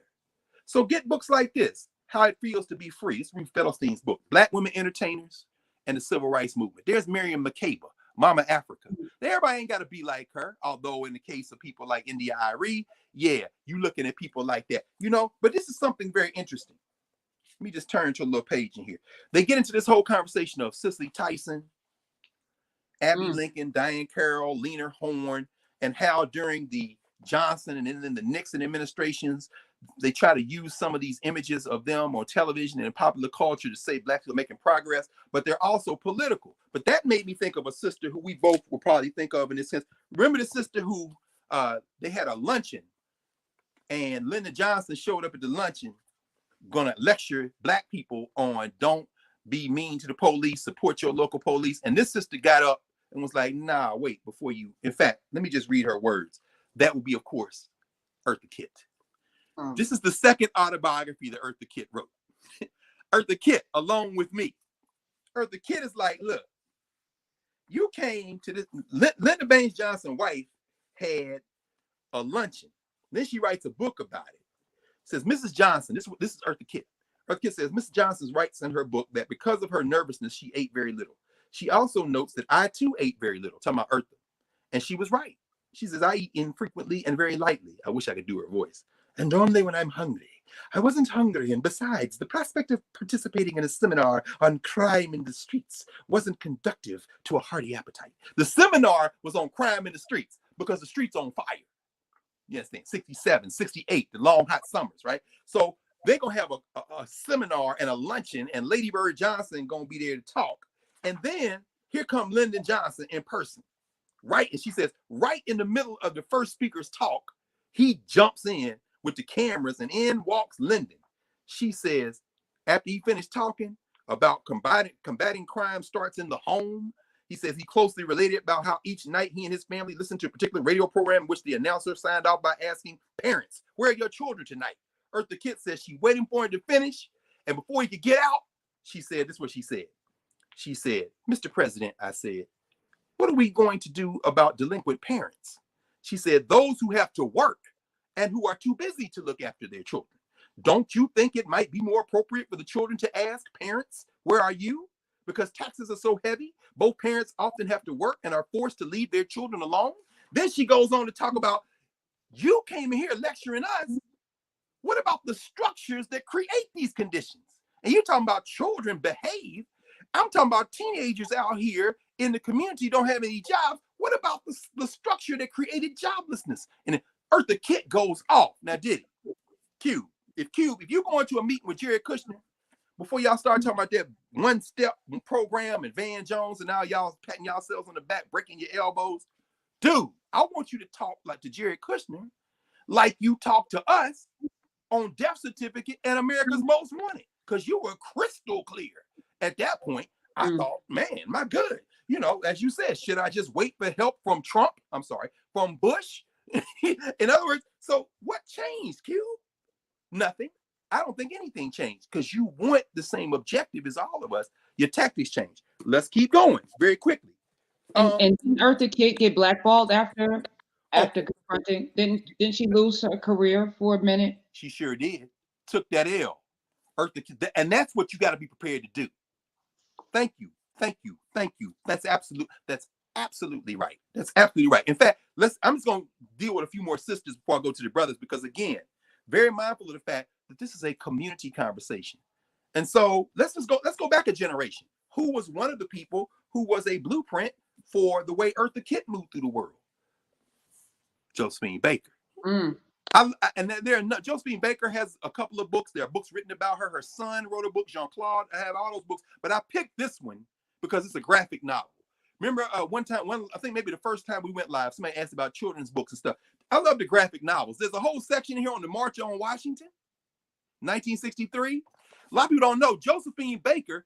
That's how she looked when she spoke at the march. In fact, there's a quote. You know, friends, that I do not lie to you when I tell you that I have walked into the palaces of kings and queens and into the houses of presidents, but I could not walk into a hotel in America and get a cup of coffee, and that made me mad. Then she goes off in the speech. Do you have that memorized? What's that? Do you have that memorized? No, I'm reading it. Oh, okay. All right. I'm reading it off the back. Oh, no. But she talks about all these things. Remember, Josephine Baker came out of East St. Louis, Illinois. Josephine Baker survived the white riot of 1919, the race riot in East St. Louis, Illinois in 1919, the summer that James Weldon Johnson called the Red Summer. Everybody now is looking at, y'all saw, if you watch Lovecraft, you saw the Tulsa thing go down, right? And you see they living in Chicago. So that whole question of white violence. I mean, I was watching Sunday night and I said to myself, I think I tweeted, I said, this is a good reminder, y'all watching. Some debts are blood debts. Y'all ain't never in this country ever gonna get out that blood debt. Some things must never be forgotten.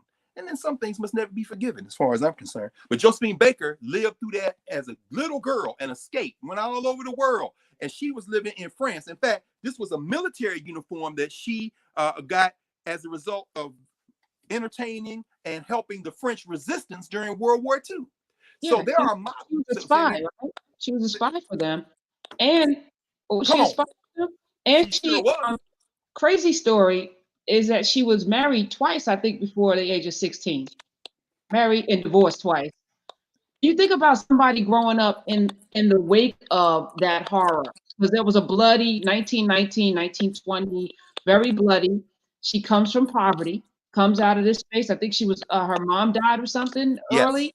Yes. And you think about a girl married at 12. Is that marriage consensual? 14. Is that consensual? Come on. But she has the wherewithal to not stay in there and got up out of this country and became not just rich and famous, but also an activist. That's a story that we just saw a little bit of in Lovecraft. And there have been pictures about Josephine Baker. That story, we need to tell that story. Karen, that's one of your projects. That's one of our collective projects. That Josephine Baker, and you're right. What was the sister? Was it Lynn Whitfield did the Josephine Baker story?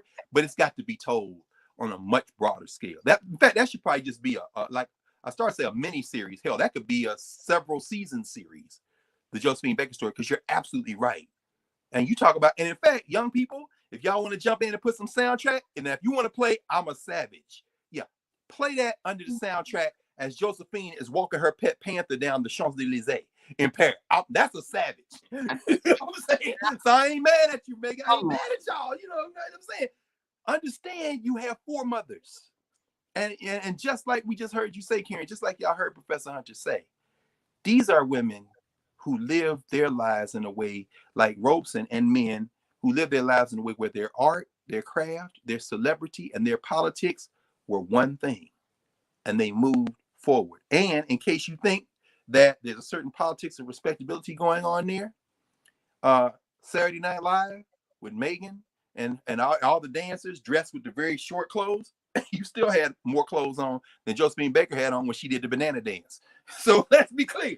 This ain't about how many clothes you got on a night. And of course, Beyonce. Remember Beyonce reprised the banana dance? So let me just mention a couple of others, because there are many others we could talk about. Celebrities involved in political formations. Usually, I'll do a couple. I'll end with the last one, which is another book Nick and I read. In fact, this might have been the first one we read together. Usually they are organized around protest politics. So, for example, Gil Scott-Heron This is his memoir, The Last. Oh no, we lost Dr. Carr. Okay, come on back. Come on back, Dr. Carr. Gil We back, Scott right? Heron. Yes. Yes, you are. Gil Scott Heron, The Last Holiday. He goes on tour with the. Oh, all right, we're gonna do this while we wait for him to come back. You know what? I'm gonna take some questions. Oh, by the way, while we wait for Dr. Carr, maybe his phone is out or his internet. He'll be back. Drop some questions in the comments. We're gonna finish up the show. I'm gonna stay over maybe another 15 minutes, and we'll get some questions in. Just drop them in. I have somebody that's gonna pull them, and I'll read them here live during this while we wait for him to come back. If not, then we'll just end it because I don't know. The devil is a liar though, because I think that this was powerful. So I hope he comes back because I don't want to do this by myself. Matter of fact, I'm just a conduit. I'm sitting here every day just on Saturdays waiting for Dr. Carr to come in because I have questions, but most of it is just him talking. And I'm just so grateful that we have this platform and all of the people that donated stickers and things. I know folks were bugging out over the 150,000 COP, the pesos, which is a blessing. It's 38 bucks and 100,000 pesos. It's a blessing. But this is something that we created for you. This is the gift that we're giving. I see Dr. Carr is back here. I'm gonna add him back to the stream. But while we were waiting for you to come back, I don't know what that is. I was going through. We were talking about all of the celebrities and stuff, and I was going through my mom gave me a box from my dad after he passed away, and I didn't open it because it was painful. My father had a lot of stuff, some books. I had a little bit of a flood, so it was about to get wet. So I had to get the box from getting wet. And I'm watching a Toni Morrison documentary on Hulu, and she talks about this. Oh, the Black Book, yes. And I said, I grew up with this book in my house, and I found it in the box, and I was like, that this was a Toni Morrison project. So I was just gonna stall while I waited for you to come back. I was about to tell the story of that, but you're here now. So go ahead, continue. Why don't you tell us? No, tell us, because that book, Toni Morrison is at Random House as an editor. My very good friend Dana Williams, who's dean of the graduate school at Howard, has been working on a book of about Toni Morrison at that period when she produces the Black Book. She's an editor at Random House. She's promoted in part because Charles Harris, the late Charles Harris, now an ancestor, came to DC to run Howard University Press. This is when Howard was very serious about becoming a Black university. The students had demanded it. Andrew Billingsley, who just turned 93, our brother Paul Coates, is publishing an anthology on Howard University in the 1970s. Andrew Billingsley was vice president for academic affairs. I was very honored to help pull the conference together where all these old heads came together and told these stories. And they hired about 200 Black faculty, Joyce Ladner, Ron Walters, so many others. And they said they will create the Black University. Ms. Morrison was promoted at Random House because they got Charles Harris to leave Random House, who was Black, to start Howard University Press, because they said there should be one HBCU with a university press. We're tired of Black people talking about Black stories, and they published at white university presses. So, still tired, by the way. Damn it. So, at any rate, Toni Morrison gets in as editor. She is the editor for Muhammad Ali's The Greatest. She is the editor for Angela Davis autobiography. She is the editor of Ivan Van Sertima's They Came Before Columbus. She edits and publishes her friends like Tony K. Bambara, like Gail Jones, Corregidora, all this fiction. She puts together the Black Book. And that Black Book is a hell of a book. Tell us some more about it, Karen, because some people may not know about the Black Book. By the way, it has been reissued. There's been some anniversary editions, but that's an important book. And so many people grew up with it in their house. Everything is in here. Everything. It was like the Black Encyclopedia before there was one.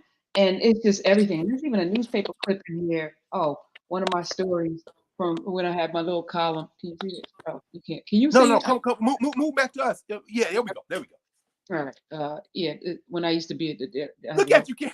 Look. There you go. You're not gonna pause it. I'm gonna pause it too. No, don't you pause that. I mean, everything's in here from the minstrel. I don't know. Can you see? Yeah. Oh yes. I mean, but I never knew this was Toni Morrison until I watched the documentary. Low and key. I'm like, she real low key with it. So yeah, but this is what you're talking about. There's a responsibility if you're sitting. Come on now.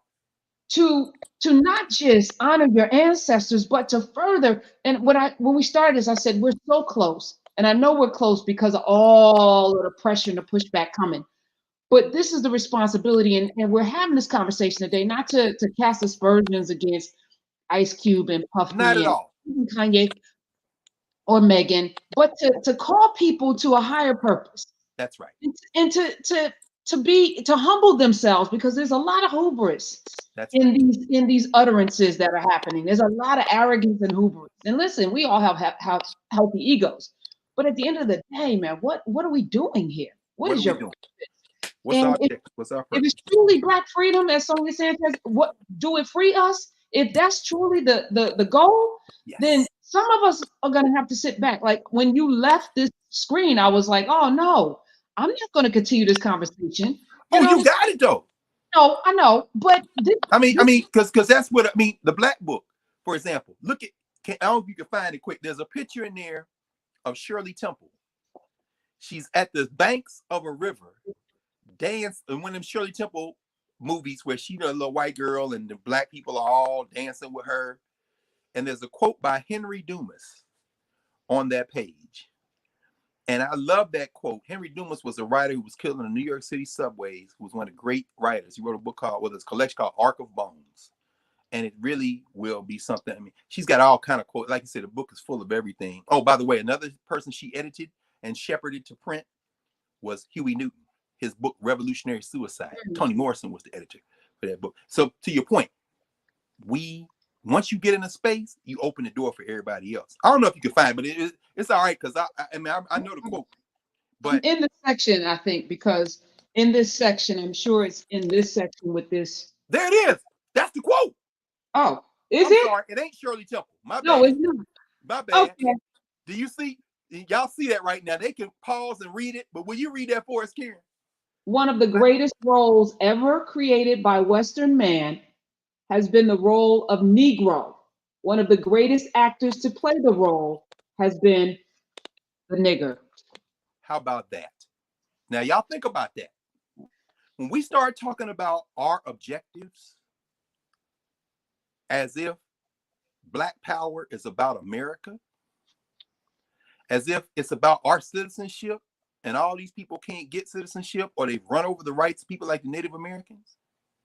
If we start talking about our objectives in terms of the right to be a millionaire, the right to have more and flex and all this kind of thing, the good life and all that, then we have entered an artificial identity. What Henry Dumas is saying there is the greatest role ever created by Western man was the Negro. In other words, the anti-human, the non-human, the person who doesn't have their own thoughts and objectives, the person who works for us. And the greatest person to ever play that role was the nigger.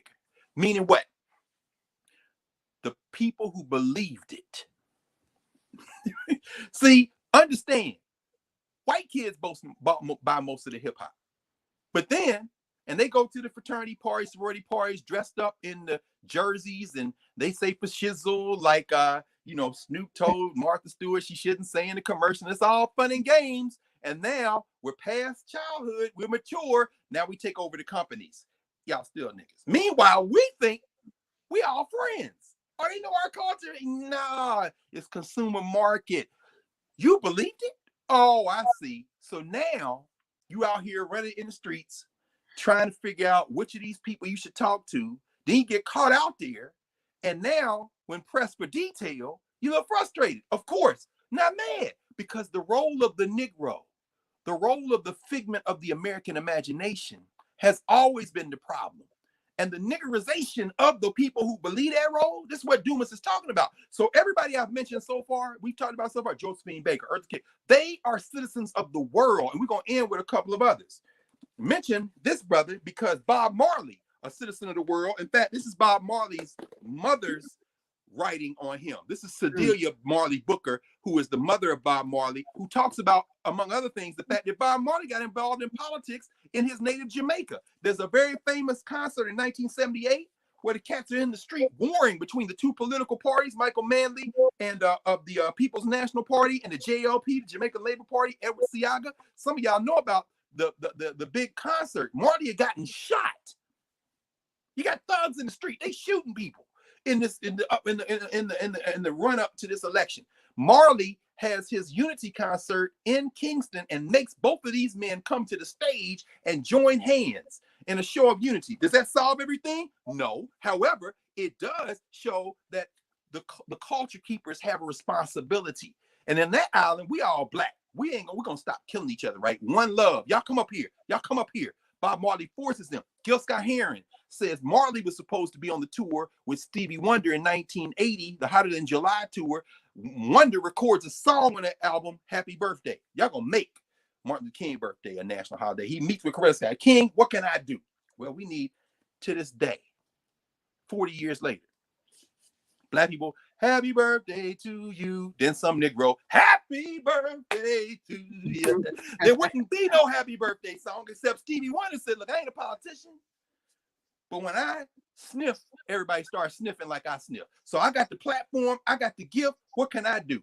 You know what?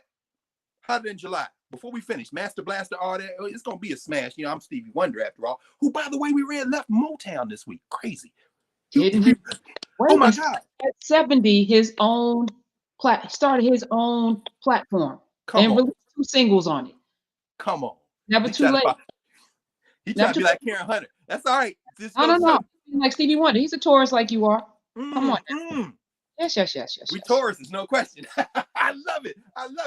Wonder's people call Gil Scott-Heron. Why?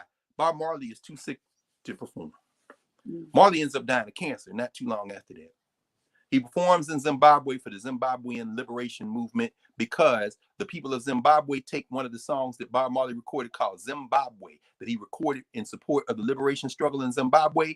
And they said we were playing this when we was fighting them crackers in the bush, them Rhodesians. By the way, some of them people fighting in the bush in Rhodesia against the people of Zimbabwe, some of those people were veterans of the United States military who, after Vietnam, went over there to say, we're going to suppress these Negroes in Africa.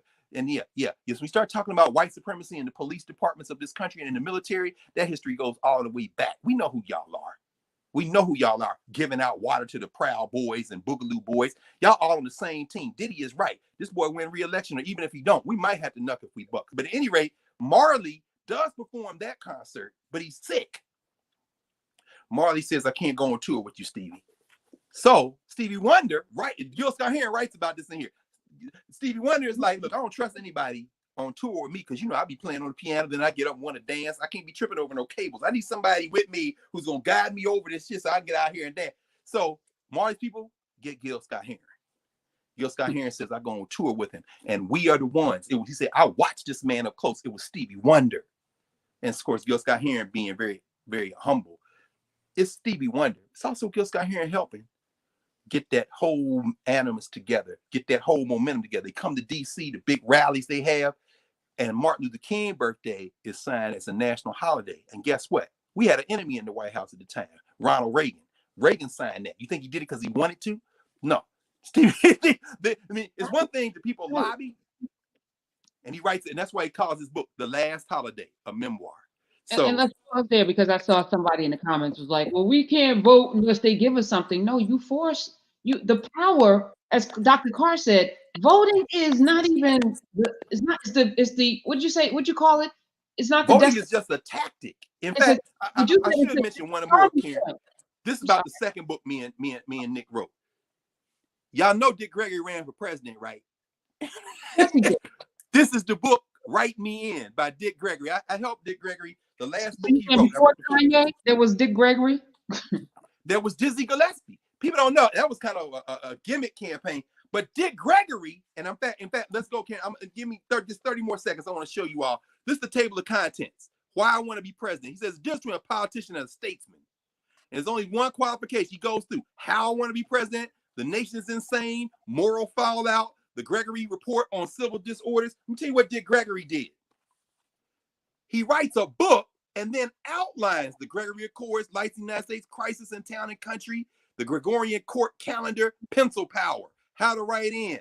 Dick Gregory. Did he do this? Hold on, Dr. Scott. Did he do this months before the election? Hell no.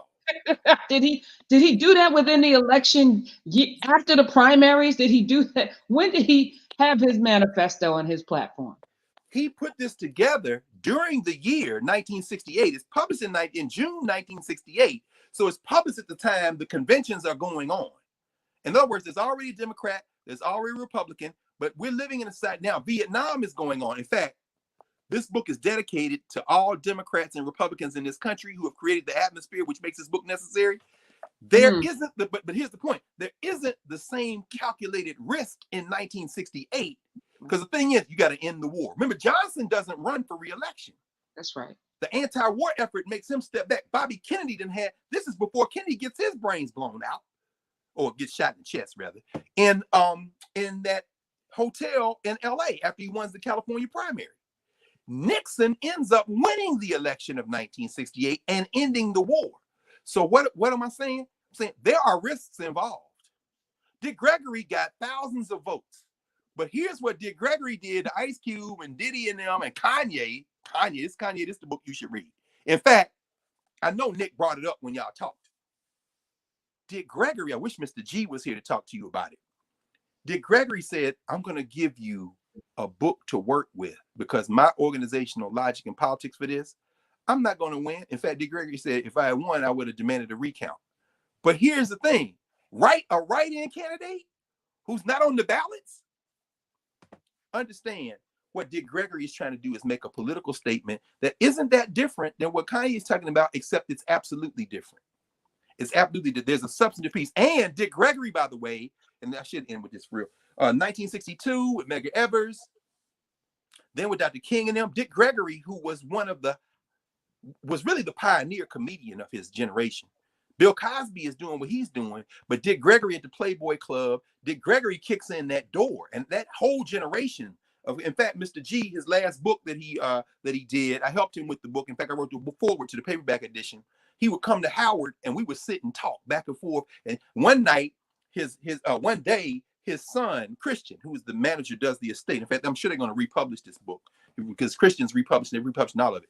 Chris calls me and says, "Look, man, Dad is going to be a little late today." I said, "We can take the day off." He said, No. He don't want to miss no days. So he said he was up all night last night. Well, no, he said, no, he coming. And said, true enough, he come driving up in that little silver Benz he used to drive, violating all rules of traffic and law, park wherever the hell he want. Nobody, President, how you rate nobody. He park in that space, that's Dick Gregory car. You leave it alone. And then spend all day talking to the kids in the middle school and the college kids before we could even go anywhere. And I would never interrupt him. That was my man. But he said, Christian said he was up all night because he was at the Kennedy Center. This was the day after they had taped the presentation and they gave Eddie Murphy the Mark Twain Prize. And then all the comedians came to Dick Gregory's hotel room and he stayed up all night with them as they were asking him all kind of questions. So he said they were all there. All of anybody you can think of who's a famous black comedian, black male sisters there too, but I know the black men were there. Dick Gregory is taking them down through the schooling because they want to know. Because Dick Gregory, the biggest comedian, black comedian there was at the height of his popularity, through the whole platform into the civil rights movement and stayed there the rest of his life. Yes, so there are models to follow, brothers. And I do say brothers, and I want to put Megan in this like that, but I'll say brothers and sisters. I'll stop talking at that point. But this is a very important piece to think about. All right, let's spend just a minute or two. We normally would end promptly at 2, but I'm going to take it to another 30 minutes because I do want your view on Cleopatra because we yes. Yeah. Did they talk about Cleopatra yet? You know, I was raised in an era where Cleopatra was Elizabeth Taylor. And some of people's mind felt like, how was Elizabeth Taylor Cleopatra? It's very simple. Now it's going to be Gal Gadot, who, you know, she's great as Wonder Woman. I'm not mad at it. But I asked the question, you know, was she African? Now, I know that she had Grecian roots or what have you, but were people set, because there was no race back then, right? 2,000, 3,000 years ago, people were not separated by race.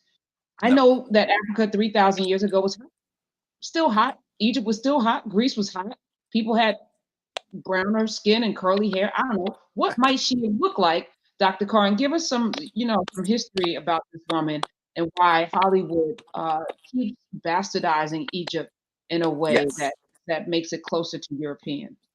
Well, I think there are two, and I'm looking down because there have been a number, of course, books written about Cleopatra is the most written about Egyptian. Um, she's the most, one of the, if not the most written about or talked about, known figure from ancient Egypt. She is an absolutely minor figure in African history. In fact, she doesn't really warrant much discussion at all. Minor. Minor. She's absolutely minor. How did they bring her into this space? Well, and somebody said 200 years from now, Beyonce will be white. I think that's true, Brian. No question. Well, as with most things in the last 500 years, and in this case, the last 2,000 years, as in most things in the world to which we are trained and socialized, it's all about white people. So let me explain that, because as a person, as students of history, particularly those of us who were raised by cats like Jacob Carruthers and them, John Herbert Clark and all them, Clark used to always say about Cleopatra, why y'all obsessed with Cleopatra? Let them have Cleopatra. And so I learned it from the best. Like, oh, by the way, Gail Gadot's Wonder Woman, this is just a footnote. Those of you who are interested, go back to 1973, Wonder Woman, the comic book, and look for a sister named Nubia, Nubia, like the country. Just as a little titillator for people to go back and look. Nubia is the black Amazon that trained Wonder Woman. So anyway, that's for another day. So there's Wonder Woman. Okay, that's cool. So Cleopatra comes at the end of Egypt's history. In fact, John Clark used to say Egypt was old and tired by the time you get Cleopatra the Seventh. So we don't know what she looked like, and I'm gonna solve that. We can't solve that mystery, but I'm gonna say why it will remain a mystery forever. But there are two issues involved here. And earlier this week, when they announced it, and you raised the question on social media, on Twitter, should she be the one? It could be Erykah Badu. I very quickly said, well, she was Macedonian. She was a Ptolemy. So she really, Ptolemy, not Macedonian, Ptolemy, and that's a Greek. And so there, but then you said, well, she was in Africa. Oh, yeah, and had been there. People have been there for several hundred years. So is she African? Yes. Is she Ptolemy, which is the Greeks? Yes, at the same time. And so there's that issue. We'll talk about that in a second. The second issue, though, and this is the one that really begins to answer the question you just raised. Why are we talking about her, and how did she get? See, Cleopatra comes into European history through Rome. Rome comes after Greece. And the Rome we know in 2020 is not really the Rome of the Roman Empire.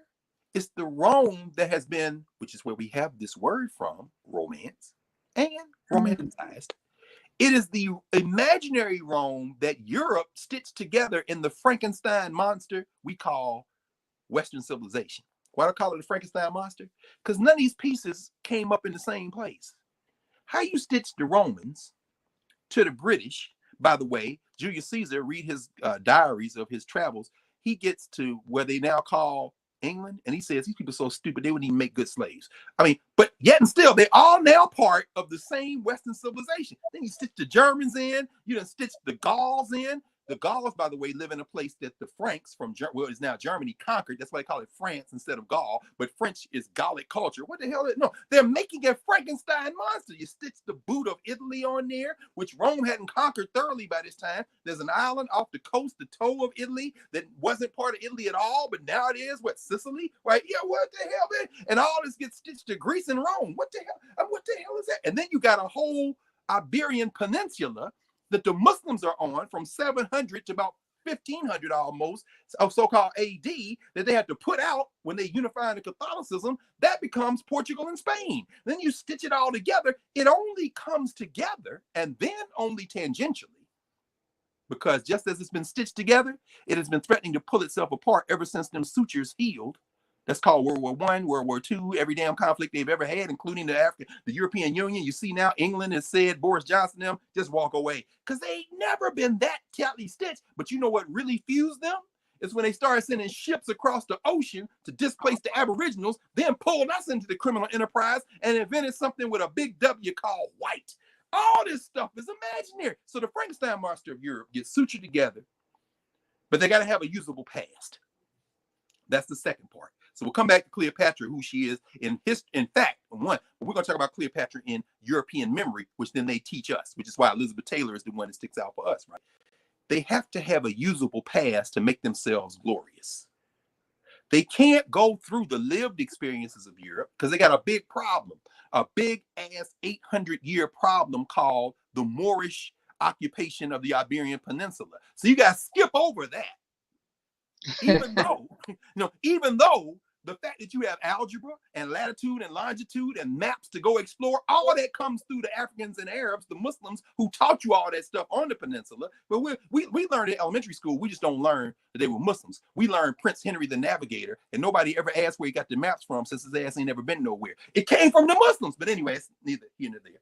And we learned about Marco Polo, but not the places Marco Polo went, except some spices and shit. The Asians had been places too. Y'all bringing this knowledge in, but your past don't look so good. So you skip over centuries and go get the Romans.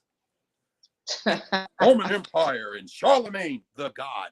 Dude, please drop that name. Take an African name. There are many names. Gibraltar, who invaded the Iberian Peninsula. That's why they call it the Rock of Gibraltar. You know, call yourself Tariq the God. Tariq means book. I know Tariq Trotter has it, Black Thought. Tariq means book. Don't be surprised when that brother spits. By the way, his last album just dropped a couple days ago. It's Hot Fire. That's my man, Philly's best, 215. But at any rate, when you see them jump over everybody, they go to Rome. Here's it. Now, before Rome, there was Greece, and we'll take Greece too. So they make up a European genealogy. And the Greece and Rome that they have, because they do have access to that knowledge, comes through the Muslims who have added all that stuff they got from the Greeks and the Romans, and the stuff they got before that from the Africans and everybody else, translated it into Arabic, and then retranslated it out of the Arabic into the local languages of Europe, thereby letting the Europeans have access to what becomes the fodder through which they birth what? The Renaissance, the rebirth, as if they were ever born. The birth took place in Africa. The rebirth is in Europe. But we learn about the Renaissance and never asked, well, when was the birth? Well, the birth was Greece and Rome. Now, who taught the Greeks and the Romans? Now we get to Cleopatra. By the time Cleopatra shows up, Egypt has been going as an organizational kind of proposition for about 3,000 years. In AD 30, you see Cleopatra emerge because she's in a love affair with a couple of cats. Oh, by the way, this is how they stitch Cleopatra to the memory of Europe. It ain't the Romans. Well, it is the Greeks and the Romans. It's really the Romans, but it ain't the Germans. It ain't the French. It is I'm just saying this for dramatic effect, but part of it is partially true. If you had to pick one person who really allows Europe to fuse itself together, there are a lot of candidates, but you got to have in the conversation William Shakespeare.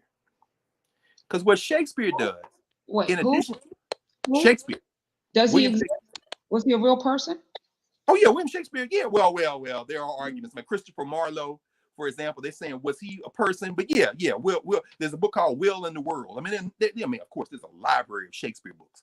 We could talk about this. In fact, there are even books about how Shakespeare is taught in Africa. I won't be able to find it now. I wouldn't matter because I'll stay on point. Oh yeah, but here's what Shakespeare does. But there are a number of playwrights during the same period. So people argue like Christopher Marlowe, who wrote Dr. Faustus, and many other things. You know, not Goethe, but well, let me not get into that either. That's European drama history. And I know a lot of it because I was a drama major when I was in undergrad at Tennessee State. And the one thing about HBCUs, they used to make you do the European plays. So I played Oedipus, I played Everyman, we did all that stuff, right? So Shakespeare, but here's the significance of Shakespeare. Shakespeare historicizes European memory in many ways, particularly English memory, by writing historical plays.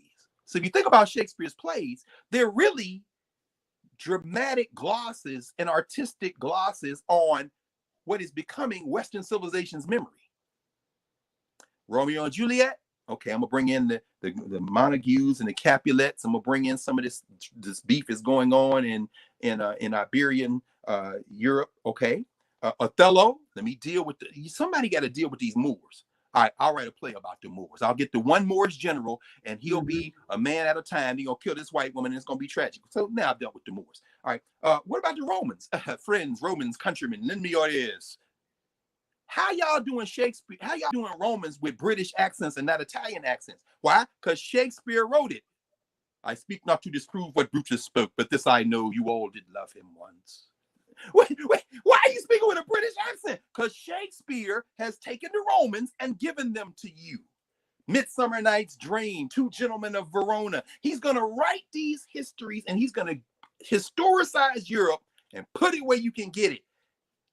Didn't Shakespeare write a play called Antony and Cleopatra? Yeah. Absolutely. Because Cleopatra is at the center of this love triangle. She got a baby she got 3 babies by Mark Antony. Alexander Helios, Cleopatra Selene, and Ptolemy Philadelphus. That's the 3 babies with Antony. Then she got a baby with Julius Caesar. Why is Caesar important? In fact, Caesar's child is named Caesarion. Wait, we heard that before? Caesarion.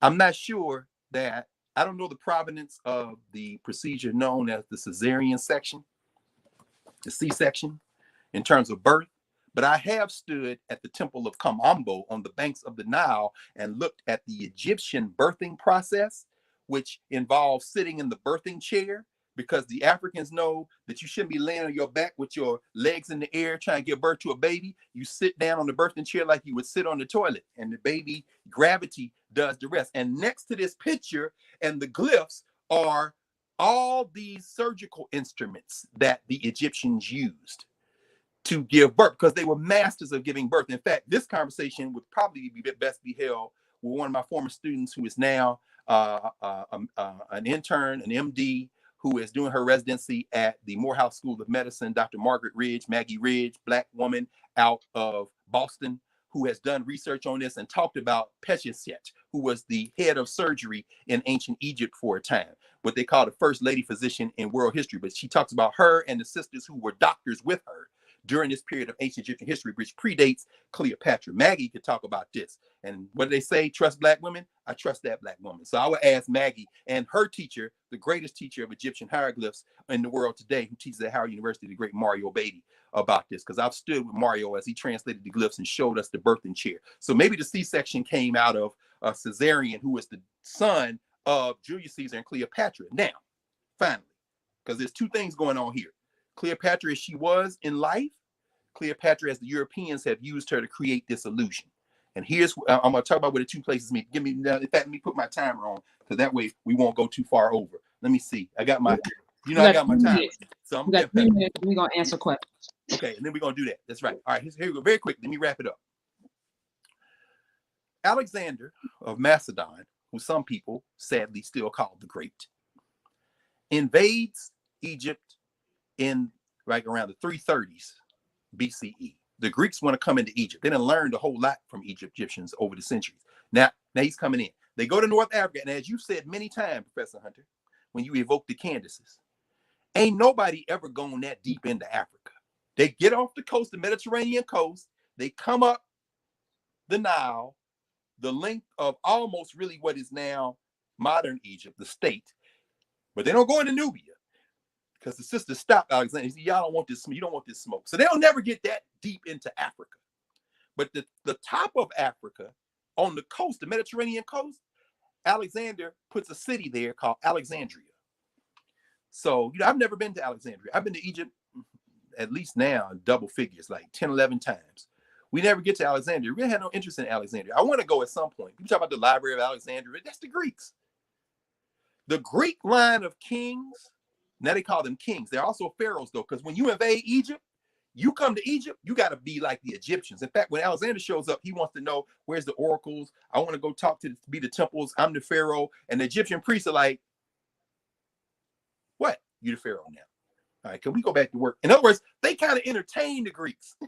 They humor the Greeks because they looking at the Greeks. Hell, they said years before, Solon and them, like, you Greeks are so stupid, you wouldn't even make good students. You don't stay long for anything. You go back and try to learn something. Pythagoras, you over here, you didn't draw some triangles. Now you want to go back. Y'all don't stay long enough to understand the moral foundation of education. Even Plato in his Scholia says that, the Greek education is not fit for pigs. The Egyptian education, it teaches you to be human. That is the purpose of education. So even the Greeks know that they're on that BS. But then Alexander's the military man. So they're going to occupy Greece. They end up occupying Greece for maybe 3.5 centuries. The group of Greeks that call themselves pharaohs in the lower part of Egypt, and I'm going lower because Egypt moves from upper Egypt, closer to the equator, down the Nile. The Nile runs this way into the Mediterranean. So they call this lower Egypt, but we would say north. The north of Egypt now is where the Greeks are. That group is called the Ptolemies. And I'm looking down because I'm going to show y'all this book.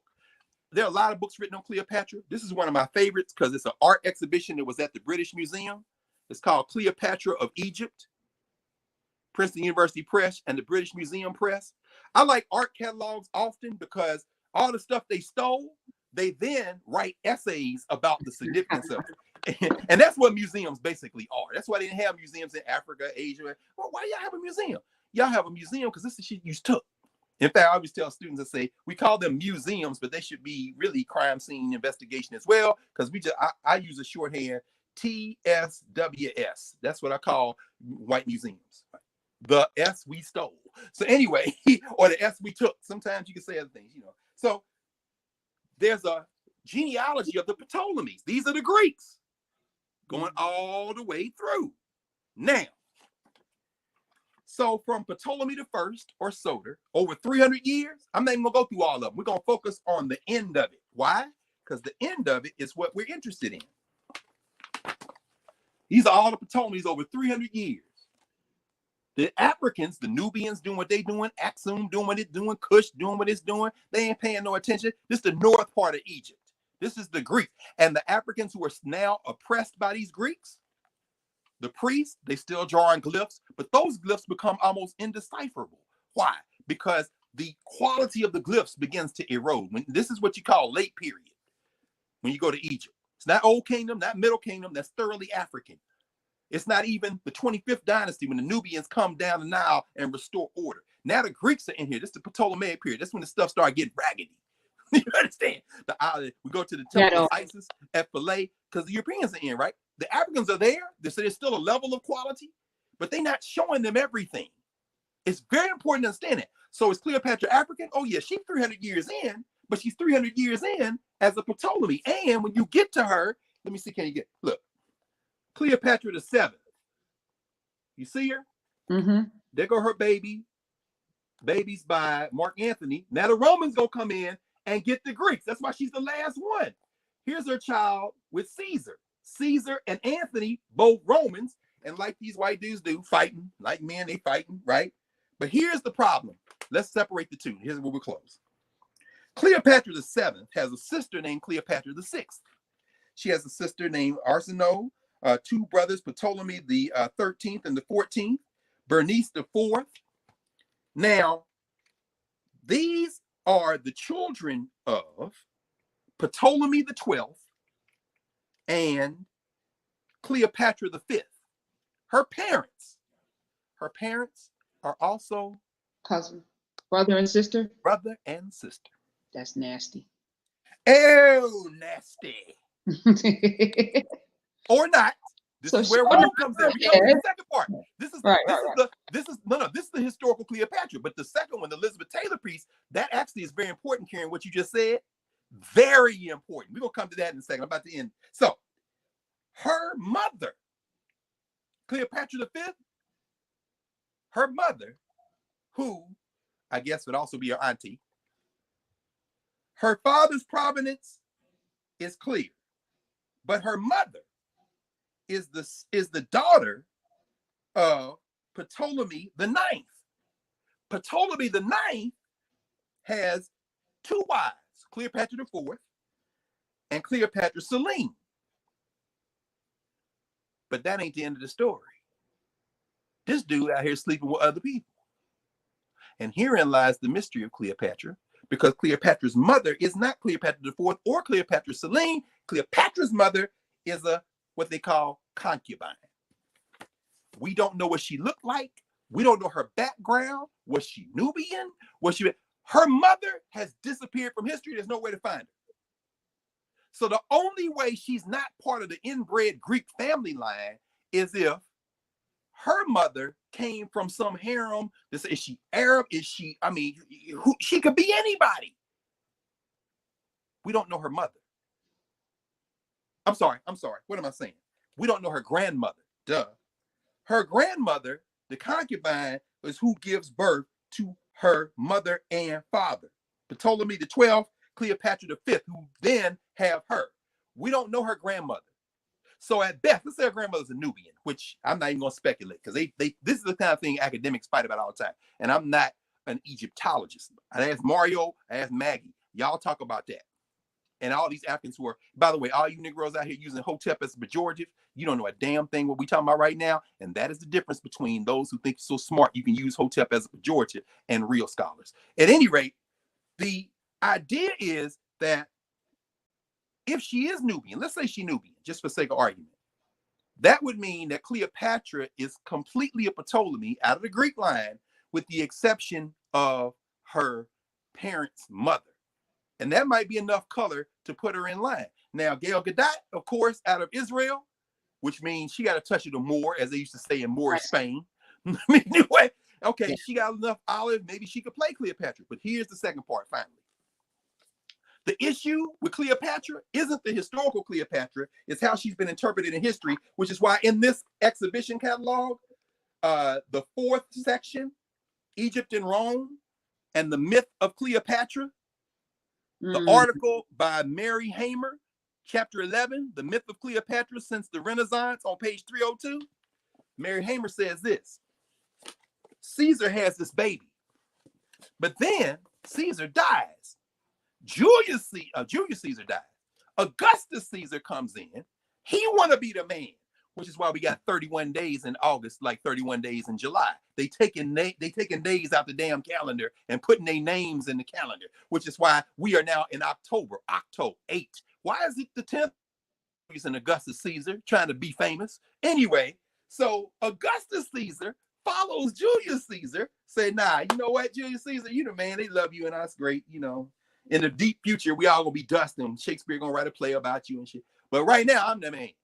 Your woman that you love so much to say was so beautiful, Cleopatra, I'm gonna make a statue of her too. Except I'm gonna make her into this chick that was crazy and killed herself. Why? Because it's about Rome now, baby. Later for Egypt, meaning later for Africa. And so Cleopatra becomes a tragic figure trying to hold on to power, but she also becomes a proxy for the rejection of Africa. Meaning what? See, them people down there, you know, they parents marry each other, brother and sister and shit, and then she got a concubine. It's not how we do in Rome. Roman, we're civilized. So Augustus Caesar starts his ball rolling.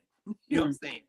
And since then, Cleopatra is imagined first by Augustus and then the rest of the Romans, and then remixed in the Renaissance, then Shakespeare. And she comes forward in history as this mysterious figure from Egypt, the exotic kind of, you know, but she got to have some connection to Europe because Caesar fell in love with her. So she was beautiful. Okay, so let's make her white beautiful because we don't know. She's mysterious. And then finally, the black people wanting to reclaim Egypt, because we have been trained to think of Cleopatra, who the Egyptians will be looking at like, you go back 2,500 years, Hatshepsut would be like, who the hell is that? She ain't even us.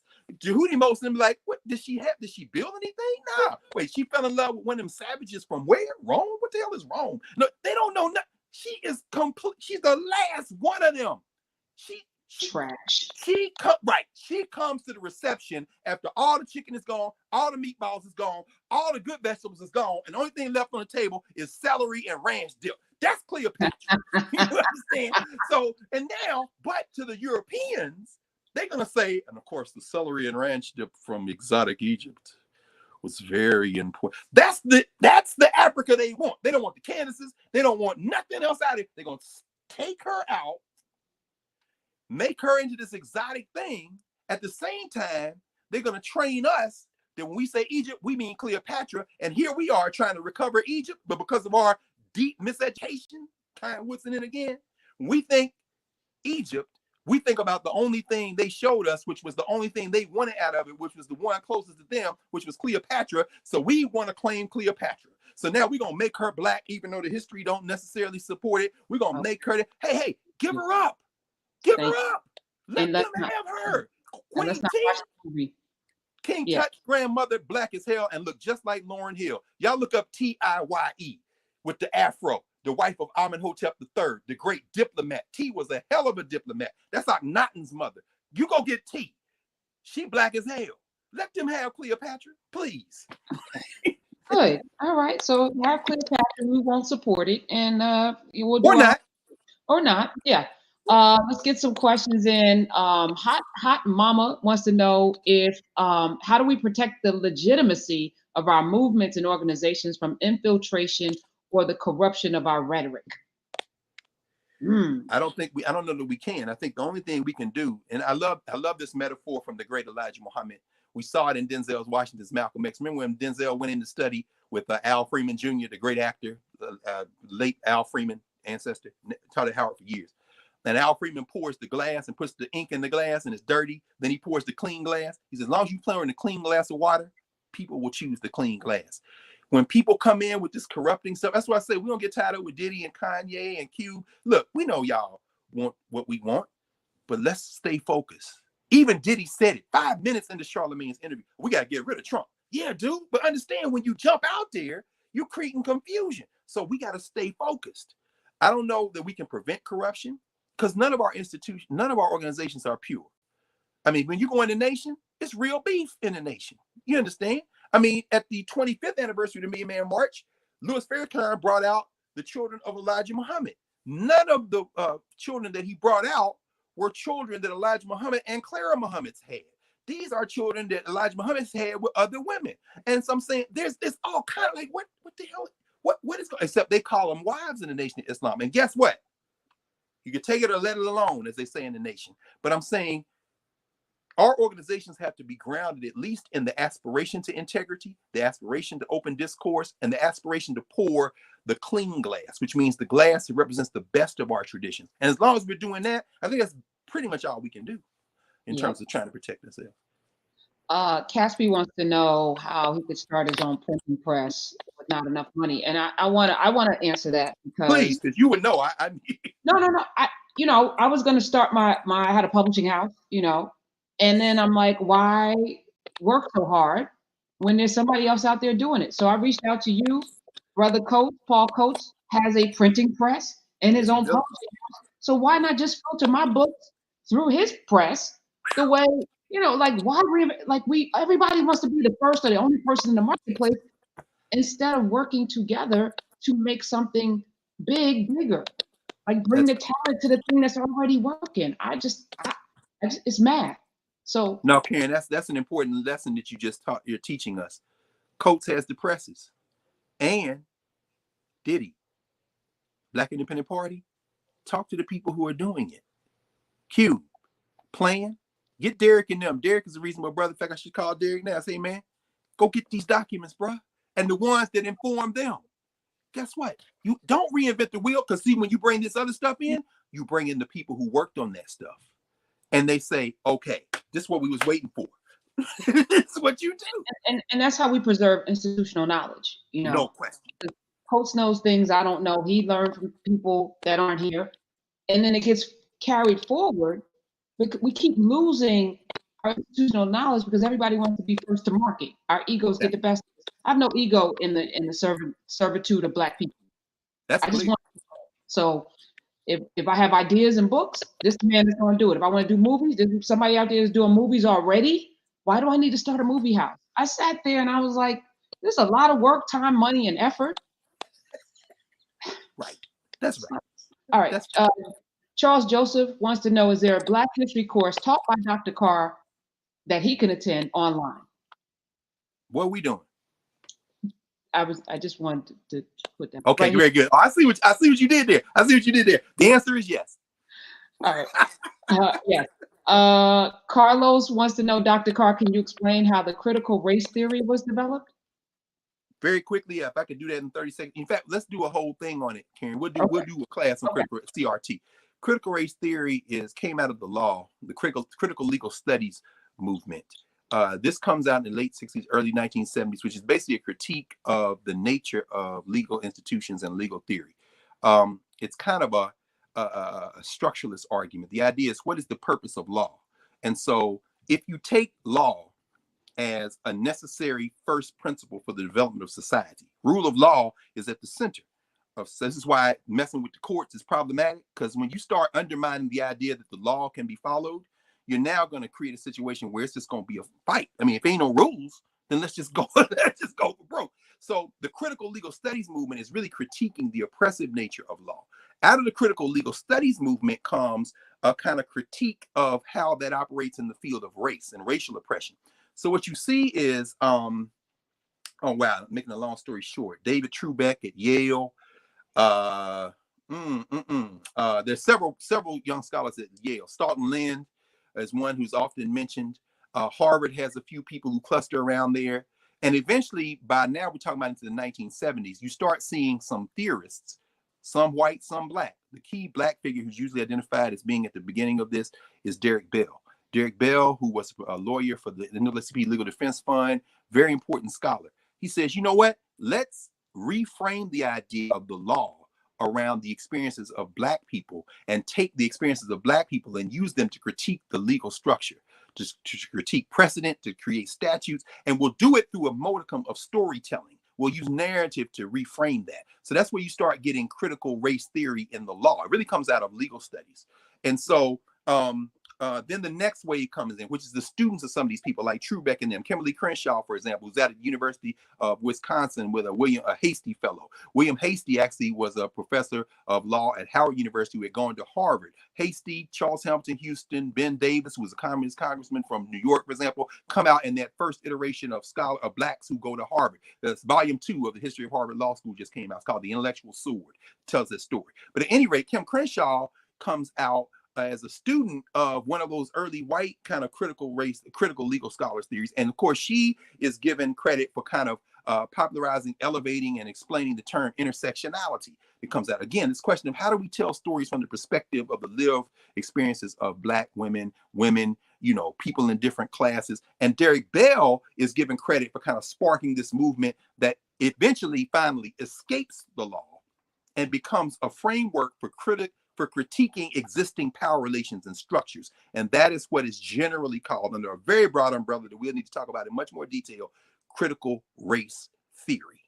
It came out of the critical legal studies movement, but critical race theory. And that applies to education, environmental studies, entertainment, you name it. Any area of life activity, the critical race theory universe continues to expand, and it scares the hell out of Donald Trump and them, because they are, of course, white nationalists, and they will not be decentered for any reason. Listen, you have to applaud I was having this, I had an epiphany that Trump was trying to delegitimize Obama for 8 years, birther, this and that. Got together with Bannon, whose goal is to dismantle the government.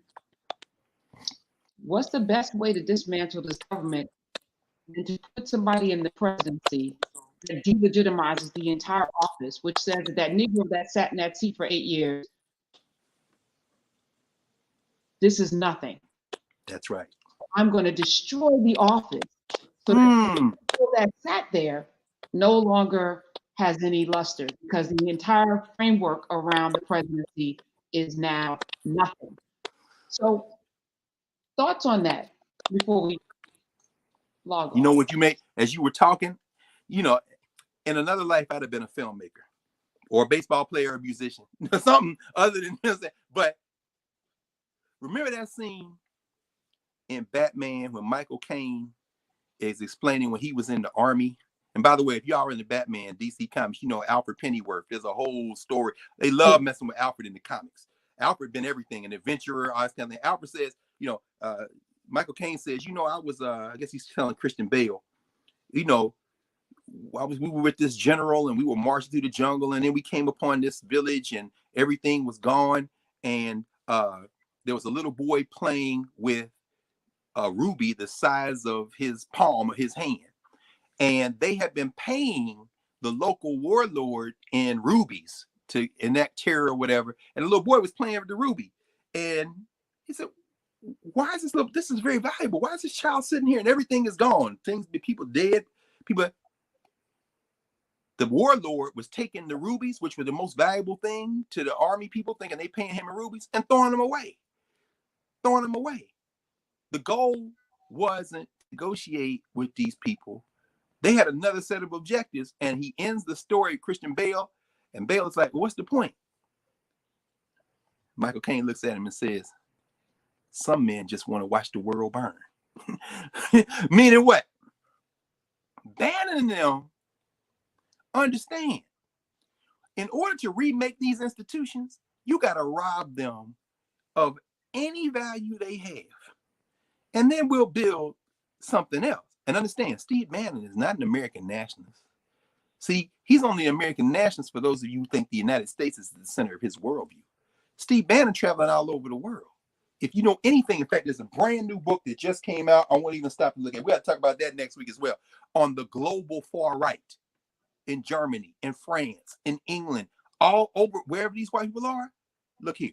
Bannon is traveling because they are looking at this not as an American race war. They're looking at this as the last stand of white supremacy. And with all due respect to all my friends talking about anti-racism in America, you better go back and read Francis Cress Welsing. It's called global white supremacy, not American white supremacy. American white supremacy is just a branch of global white supremacy. This cat's a globalist. They're going to destroy these institutions to rebuild them if they can get away with it. And now we here talking about, hey, you three dudes over here, don't vote for either side. Vote for yourself. Okay, now that's the kind of foolishness and conversation that's going to have you out there having to fight some of these white boys. And guess what? Some of them police you fighting got military training overseas with their white nationalist friends, and now they over here and don't think this is going to end in your little town. They talking to each other all over the world. So yeah, when you were talking, I was thinking about that. Some men just want to see the world burn. And on that note, Dr. Carr, thank you for another riveting in class with Dr. Gray. No, thank you. Thank you so much. Professor Hunter, we had a ball. Thank you, first of all, for going live today, because we would normally take, but the times are dictating. And thank you finally for creating this space. And do all, please subscribe to this channel. Tell your friends. We doing this not only as a labor of love, but as a duty. We have to do this. You know, the coronavirus, the pandemic has destroyed the whole old way of doing things. And a lot of that includes higher education. Higher education shouldn't be confined to college. Higher education is us deciding we're going to know more than we knew yesterday. So we can do a little bit toward that step. I'm with you, sis, till the wheels come off. But we're going to win. So listen, and for all of the donors and everything. We're going to be all right. I'm just saying. I'm just using Kendrick because I'm thinking about my crew there. This is Jeff Chang's latest book. We're going to be all right. We're going to be all right. Thinking about Terrace Martin, thinking about Robert Glasper, and all them cats we were talking about last week. In fact, there's a new book. Let me see if I can find it. There's a new book on Kendrick that I know it's time to go, but I want to shout this brother out. Let me see if I can find it. I'm going to look on my computer here. Oh, yeah, Marcus, my man, Marcus Moore. It's called The Butterfly Effect. That was me, Marcus Moore, and Terrace Martin out of California, and Robert Glasper, talking about his book with the California African American Museum. My former student who's out there now running things for the education program, Alex Mitchell, who soon get her PhD in African American Studies at Cornell. Philly girl, love Alex. We're going to be all right because they're on the way, Karen, and we just going to keep rolling. All right. See y'all next week. Let me thank everybody that participated today, bought t-shirts, donated, Cash App, and everything. Oh, wonderful. It helps in the sweatshirts. I was talking to somebody about reproducing some of your sweatshirts because they've become legendary as well. Oh, no, of course. Of course. Yeah, in fact, this one came from the Howard students. They have the Ira Aldrich Theater. They named the theater at Howard University for Ira Aldrich. Because, you know, if you got black space, name it for black people. It's okay. I mean, and I'll wear this before I wear something with Howard on it, with all due respect, because Oliver Otis Howard, you're not my dad. So anyway, I'm sorry. You had to change the name, but it's cool. Dr. Carr, have a blessed rest of your weekend. You too, Professor Hunter. Love you. Thank everybody. Appreciate y'all. We'll see y'all next week. See you next week.